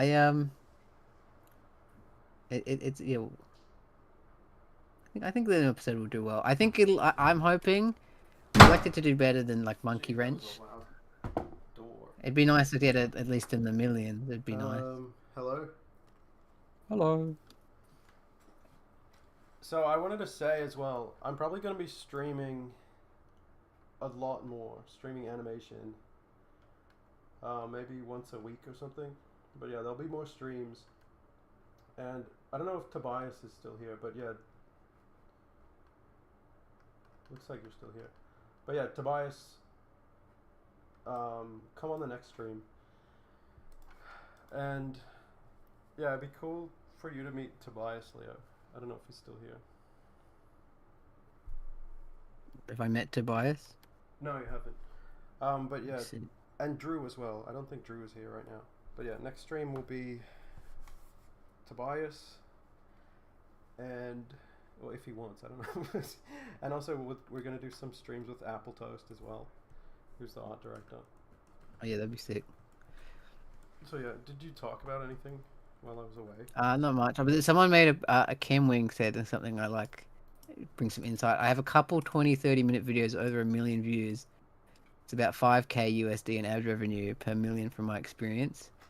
I don't think Knights of Guinevere would even break even from ads alone. That's what I think. I think because it would have been costly to make, you know, especially with like development and all that, you know, and it's quite an impressive looking show. 14 million is good. But it's yeah, it's probably not breaking even. Yeah. So that's the thing. At the end of the day, it's like, well, because Glitch seems like they're doing really well, but there could be a world where it's like, are they just kind of like, are they funneling money? Like, is money?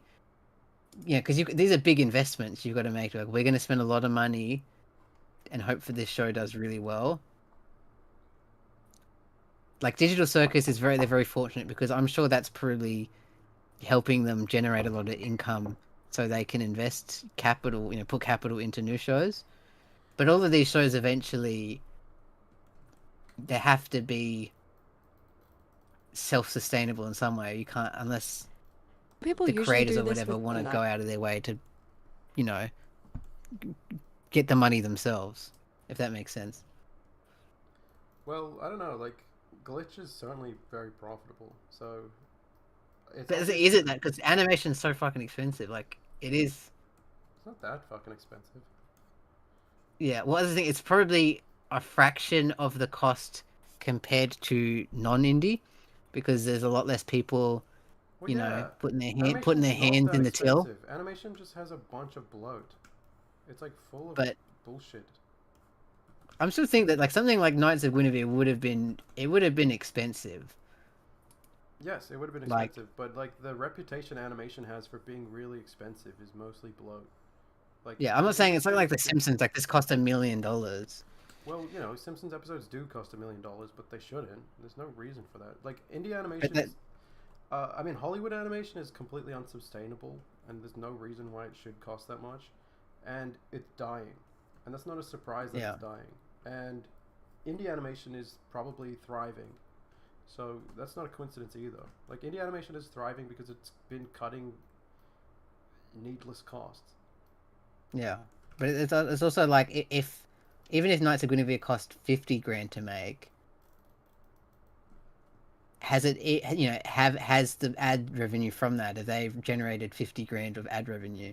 No, definitely not. But yeah, that person mentioned That's ad exactly revenue. it. So it needs to be self-sustainable. So they Otherwise, probably, someone has to be bringing in money. Yeah, they probably made about 10 grand or something.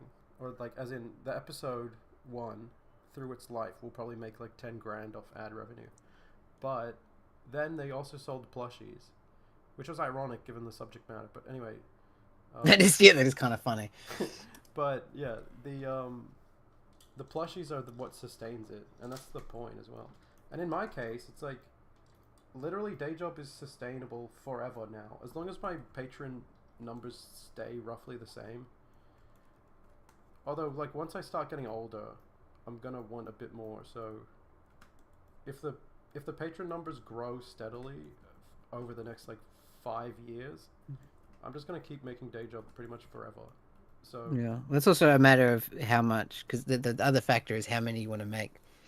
So if it's just you doing most of the animation, then it doesn't really matter in that sense, yeah, because it's just, you know, as long as you're as long as you're not factoring in how long it takes to make an episode, it doesn't that how much money it's generating doesn't matter too much. yeah.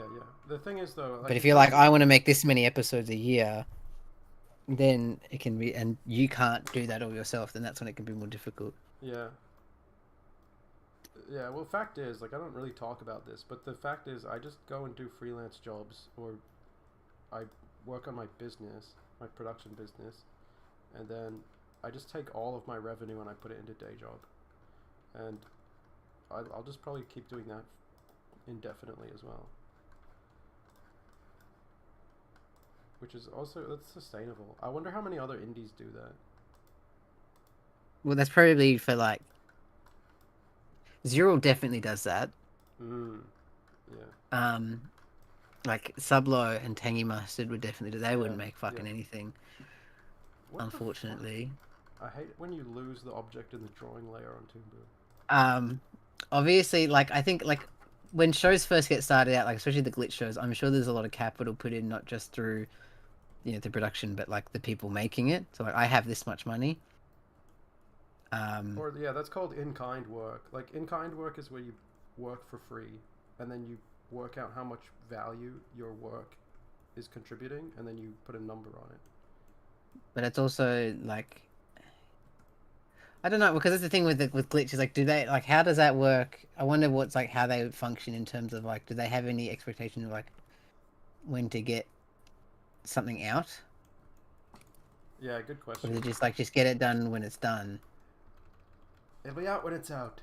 But yeah, that's the thing Because with like me. It's like I wanted to put this episode out in January, and then literally everyone on the whole team got sick for several weeks, and then like all kinds of things went wrong, and then I felt terrible about it. I'm like, this got delayed. It's been weeks and we haven't worked on it. And then I'm like, I guess I'm just gonna have to delay the release. But the thing is, because I haven't streamed before, I have absolutely no idea what people's opinion is on that. Like, in my mind, I'm like, oh, people are going to be so disappointed that it got delayed. I don't think at the moment, no, It's possible that it because doesn't. it's also considered that they've kept in mind is that it's been like nearly fucking like 2 years now Yeah, since the shorts came out. yeah. But that makes But me like think, oh, I'm fucking up. I'm fumbling. But yeah. That also, on the other hand, it might be the best thing about indie is that you can just make the episode when it's. You can just put it out when it's ready. You don't have to rush it, and I don't know. Like, in fact, I was gonna say that's a benefit over television, but the truth is, like, Adult Swim doesn't rush anything either. I think I like both sides. I like having a deadline. That's just me personally, because I could just, you know, if I don't have a deadline, I could just sit on it forever and just keep doing it. Or fucking, Yeah. that's just my ADHD. But like,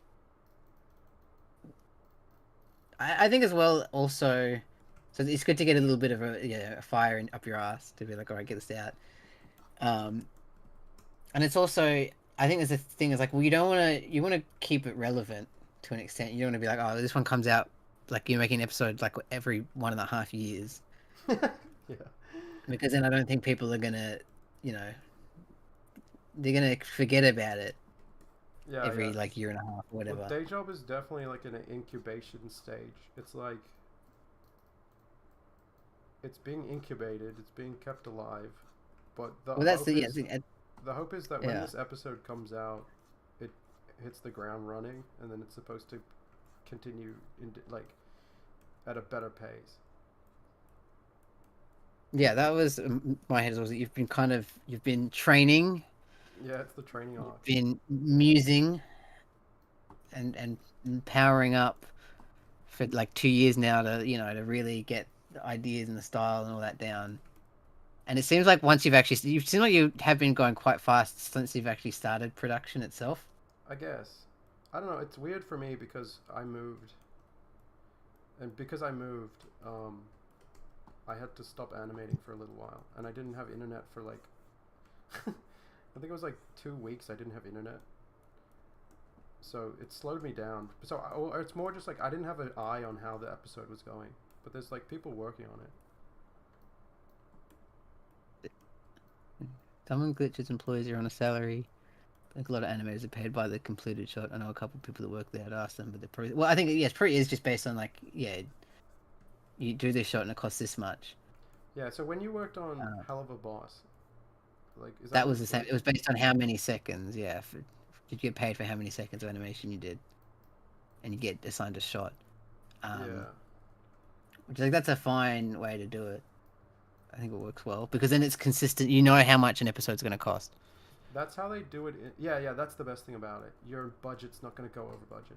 But yeah, they never do that on TV, and I actually don't know why you don't do that on TV. Like, but they do like television, like studios. They don't explicitly do that. Like, officially, they'll give you an hourly rate, which that's a big problem because as soon as you got your hourly rate, you can just kick back and work. It doesn't matter how much work you do. I mean, that's a problem for the production because you could just do nothing and you still get the exact same amount of money. So. Oh yeah, I had that. I hated being freelance on Smiling Friends because it would be like, oh fuck, I'm taking too long on these designs. I'm going to send an invoice and it'll be like, this is way too big. What's wrong with you? You're saying that you would feel guilty for charging too much. I would, yeah. I like being full time because I'm like, you get paid this much per week. So I can spend as long as I want on a design, as long as I get, designs done. And sometimes my weeks are lighter and sometimes they're busy as fuck. But that's, to me, it's just a premium of like, okay, well, I get paid, I get paid decently. So yeah. So the funny and thing, again, as go ahead. not every week is busy. So Yeah. Yeah, so the funny thing about TV networks is officially, and the reason budgets are so huge on television, and the reason no good shows are getting made, is because the budget is massive because you have to pay everyone hourly because it just looks good. And so they pay everyone hourly, officially, but then they end up outsourcing the animation, almost always. They outsource the animation to different countries, and the other countries can do whatever they want. And like, talk about other countries, like they outsource to India and the Philippines and Japan, and those countries almost always charge you per second of animation, or they pay you per second. So like, we have this setup where networks are like, oh, okay, we got to have a huge budget. It's got to be like in the millions so that we can pay everyone hourly. And then all the hourly people kick the can down the road, and they're like, well, I'm getting paid hourly. It doesn't matter how much work I do.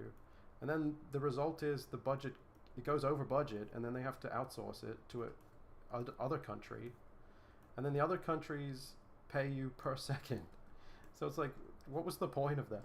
You might I wonder if it's like a union thing or something. Sometimes, yeah. But it's like, you might as well have just paid the local animators per second rather than paying them hourly, letting the budget go to hell, and then outsourcing the rest. But yeah. Anyway, that's not a comment that I've thought about much. That's just something that occurred to me. I hadn't really thought about that before. But yeah, I do really like thinking about these things because it's obviously something weird is going on in TV and budgets.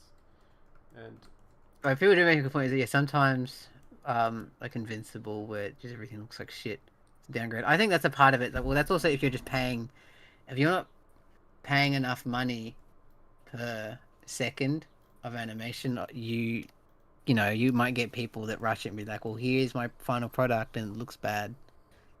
Give me my money.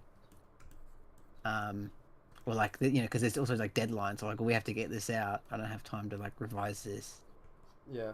I mean, I like being paid per hour, but I also like when the show is sustainable, and I like good shows getting made. I think that's the issue. Actually, it's probably is the issue. Is it getting paid? I think paid per second works a lot better when you don't have strict deadlines. Because I'm like you. Because imagine if you did someone did a shot for day job and it looks bad, and you're like, well, this needs to be fixed, but this needs to get out in like 2 weeks. So I don't have time, so I've got to let it slide. But obviously, in this situation, well, you can go and fix it, and you can tell the person, hey, because like that's what's hell of a boss. It's like, well, I'd do a shot, and then I'd send it, and I'd get like notes, can you fix this and this, and okay, and I send it back, and then we do that back and forth, and that seems to work quite well. Yeah, I actually think this is why why Smiling Friends was such a paradigm shift for the industry, is because that's how Zach ran it. Like, he basically just ran it like that. And like, so for example, on Day Job, it's like what you just said. If somebody worked hourly on if somebody worked on a per shot basis and they put forward some animation and it didn't look right, like, I could just put it on the show if I wanted, or I could say, well, fuck, that's not right, I'm gonna have to redo it. And like, that's what I always do. If somebody's work isn't quite right, I'll just redo it myself when I have time. I think we get a lot of that. Yeah, even there's a lot of bits in like too. even the Mr. Frog episode where I'm like, my thing went through and it got approved, and then I see like it's a little different at the end, and I'm like, okay, maybe it was just like, they had a different idea, or it's like I'm just gonna do it myself. Just gonna prove, and I'm just gonna do this bit myself. Yeah, so that's why. And sometimes it's not a matter of like I've done it bad. Yeah. It's just he's got his own like. It's just easier if I just go in and do it instead of having to explain it. Yeah, well, name me one other show where the creator is good enough. Or like, I mean, I would honestly say Zach is like better than almost everyone on Smiling Friends at animating. But name one other show where that's the case. Like, there's no show that the creator is the best animator too. I wouldn't say he's like the best animator, but he's the best. He's maybe the best storyboarder. Sure. I don't know, dude. He probably, could. yeah, like, probably. He's on par with like Timon and all the best people, but he's the best. But the thing, he's really. But I think it's more than like it's not about being the best specific animator, but he's the best with all of the different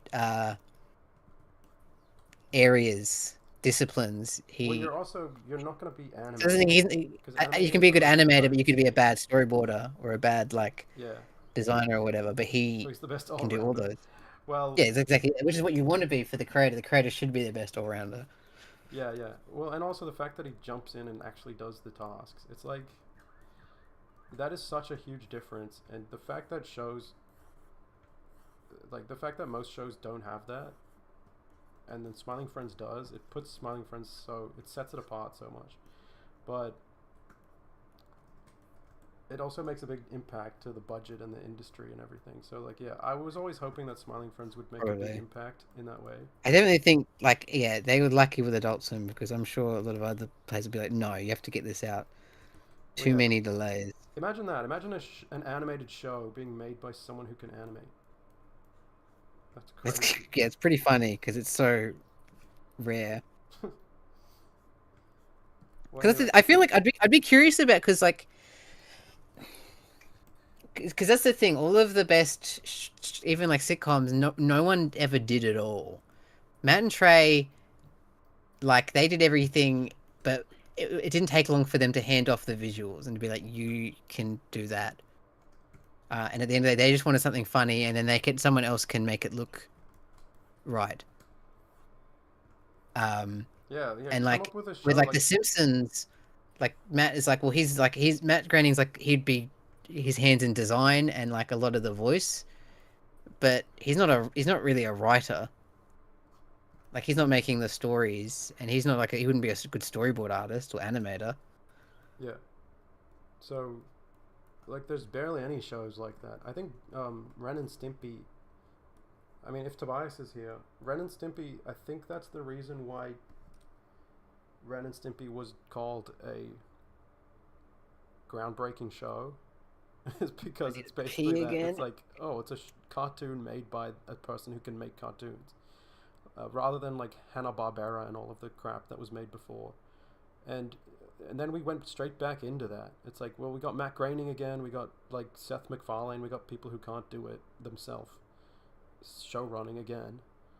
And then Yeah, I think Smiling Friends is the same thing again that Ren and Stimpy was. But yeah, Tobias is saying that Gennady boards all of his TV shows himself. Yeah, Gennady Tartakovsky.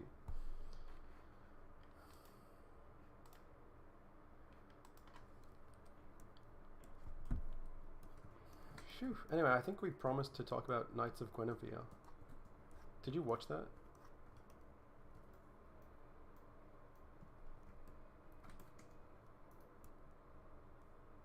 Leo. Alright, Leo's not here. But yeah, we're gonna talk about Knights of Guinevere, like, when Apple Toast comes on. Because I don't know, I don't think Leo watched that, but me and Apple Toast both watched that.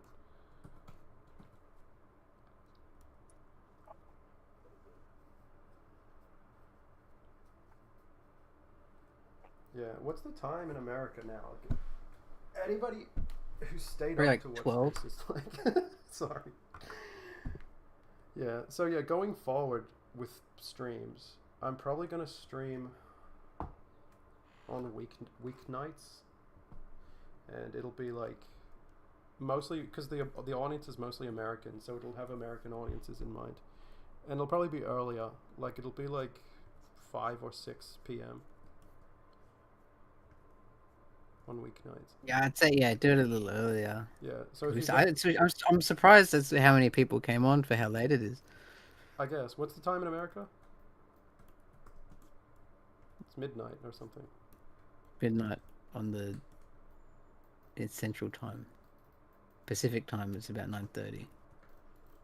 It'll be bedtime. It's about bedtime.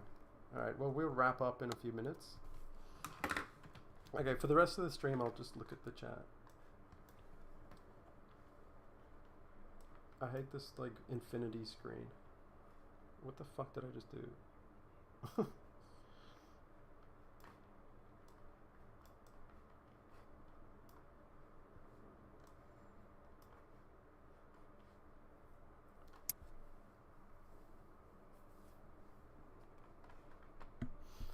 Do you think that the best way to start animation on a big, complicated program is just to mess around with it?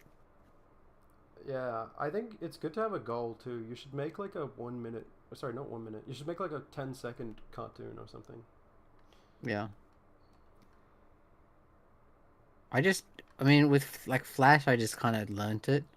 Because it's pretty easy to pick up. And then with Toon Boom, it did what is, like, Onion Skin animators fucking...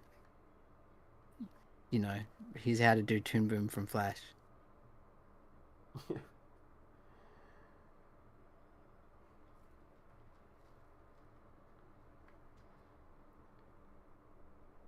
Shut the hell up, Tobias.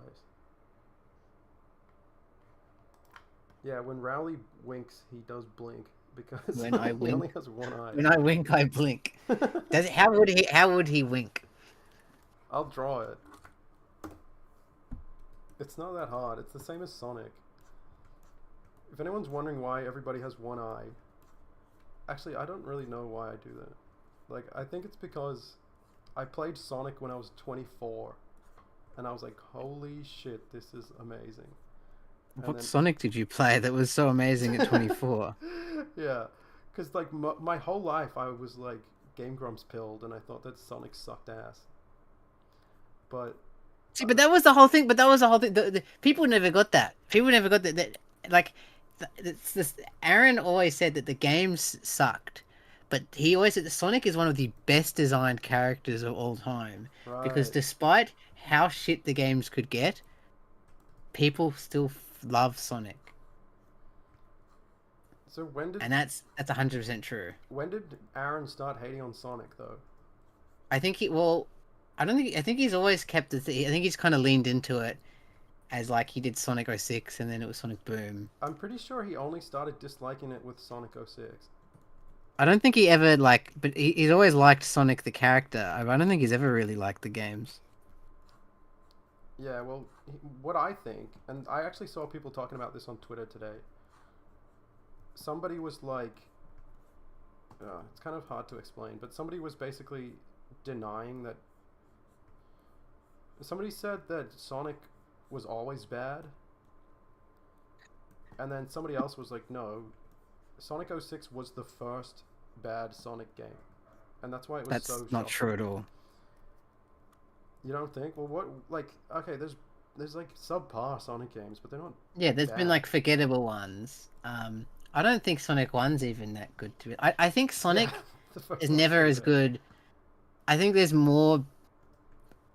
I think there's only like proper good, like really good Sonic games are really far and few between. Like I Sure, think 2 and but they're not 3 fucking and bad. like the adventure games. But like even stuff like Heroes is like Heroes fine. yeah, Stuff like that. Or like Unleashed is like it has good moments, really good moments. Like Generations and Mania, like those are real solid ones.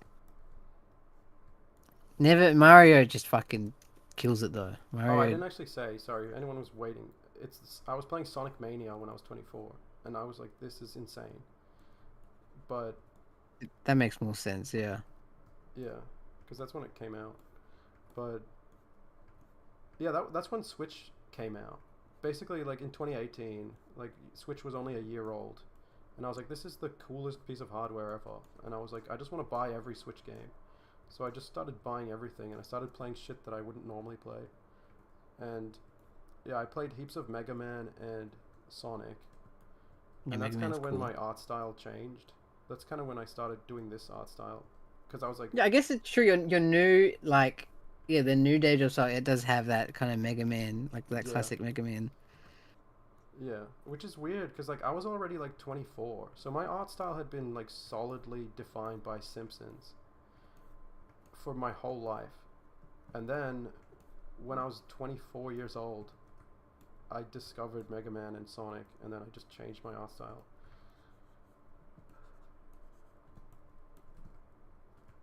Yeah, but it was a fun experience to be like that age and still being like, wait, I just found something that really made an imprint on me. Because you kind of think by the time you're that age, you're never going to really be that inspired by new stuff. You're going to kind of find your niche.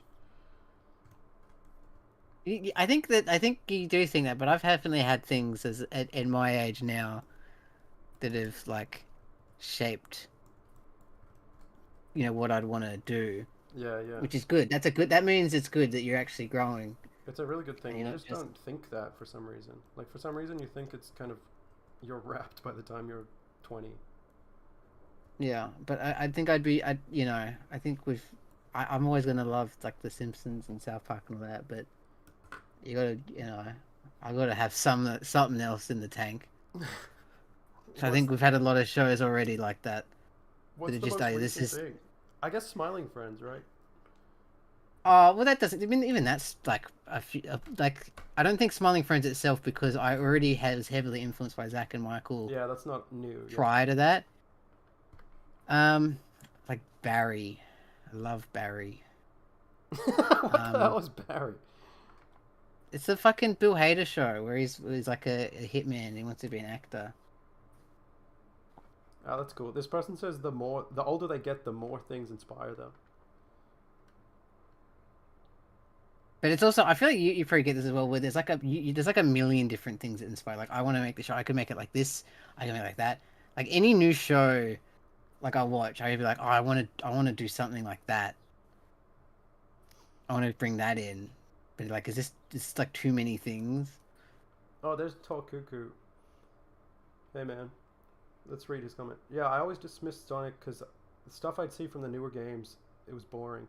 Yeah, when they redesigned Sonic's design, it's like I don't know. He looked okay in Adventure, but by the time it was like Heroes in Sonic 06, nah, I think Sonic 06 just completely sunk the whole series, the whole franchise. I don't think that's true. I think it's just a bad streak. I think at the moment, the discourse at the moment with Sonic is that he's too corporate looking. There's no flair or style to him. So it's always just him looking forward and smiling, being like, don't, you know, Don't do drugs. don't do drugs. Buy menu log. Buy off menu log. Well, that's kind of minor, I feel like. Like, I don't know, dude. Sonic 06 is He's so got no incredibly good. pizzazz. When I was a kid, there was this like when Sonic like in 2006, I had this friend who loved Sonic, and he was like telling me all about how he loved Sonic 06, and every day he would tell me about like the next level that he played or something. And like that's a funny memory because right now Sonic 06 is so hated. It's weird to look back at a time where people were actually enjoying playing it and they were just like having fun. How old was they? He was 12. Yeah, it's because he's stupid. He's a stupid 12-year-old. Doesn't know better. It's probably true. All right, should we wrap up? Sure. Okay, so I mean that was really fun. That was my first time streaming. I'll maybe stream once a week or something while animating. And yeah, It was a bloody good time. yeah, you're welcome to come on next time as well. I'll probably have a guest on every time, but the guest will probably be Just like, shoot me a message whenever you want me on. yeah, wicked. All right, I'm gonna stop streaming in a minute. Bye everyone. Sleep well. Eat your veggies. Oh, hey Jeremy. Bye Jeremy. Bye Cranberry Do Cartoons. drugs. Do lots of drugs. Do the drugs that the doctors tell you to do, and trust your doctor. Start. Okay, what you want to do? Get like break your arm or like break your leg, and they're gonna prescribe you. Oh, they're gonna prescribe you lots of drugs. They're gonna prescribe you like opioids, and then you're gonna take them. You're like, this is fucking awesome. This is so good. And then you're gonna ask for more, and more. And then they're gonna not give you to anymore, and then you're gonna have to find a friend that does it. Yeah, like the doctors are going to get you addicted to benzos, and then they're going to cut you off, and then you're going to scratch all your skin off and die. Take diazepam, guys. That's my recommendation. So That's much today's fun. recommendation. Tip of the day is do diazepam, entomazepam, enclonazepam. What other And pams are Pam there? from The Office. How do I save a Yeah. VOD? What does that mean? Oh well. Someone in chat tell me how to save a VOD, or otherwise I won't. Guys, start a weed addiction.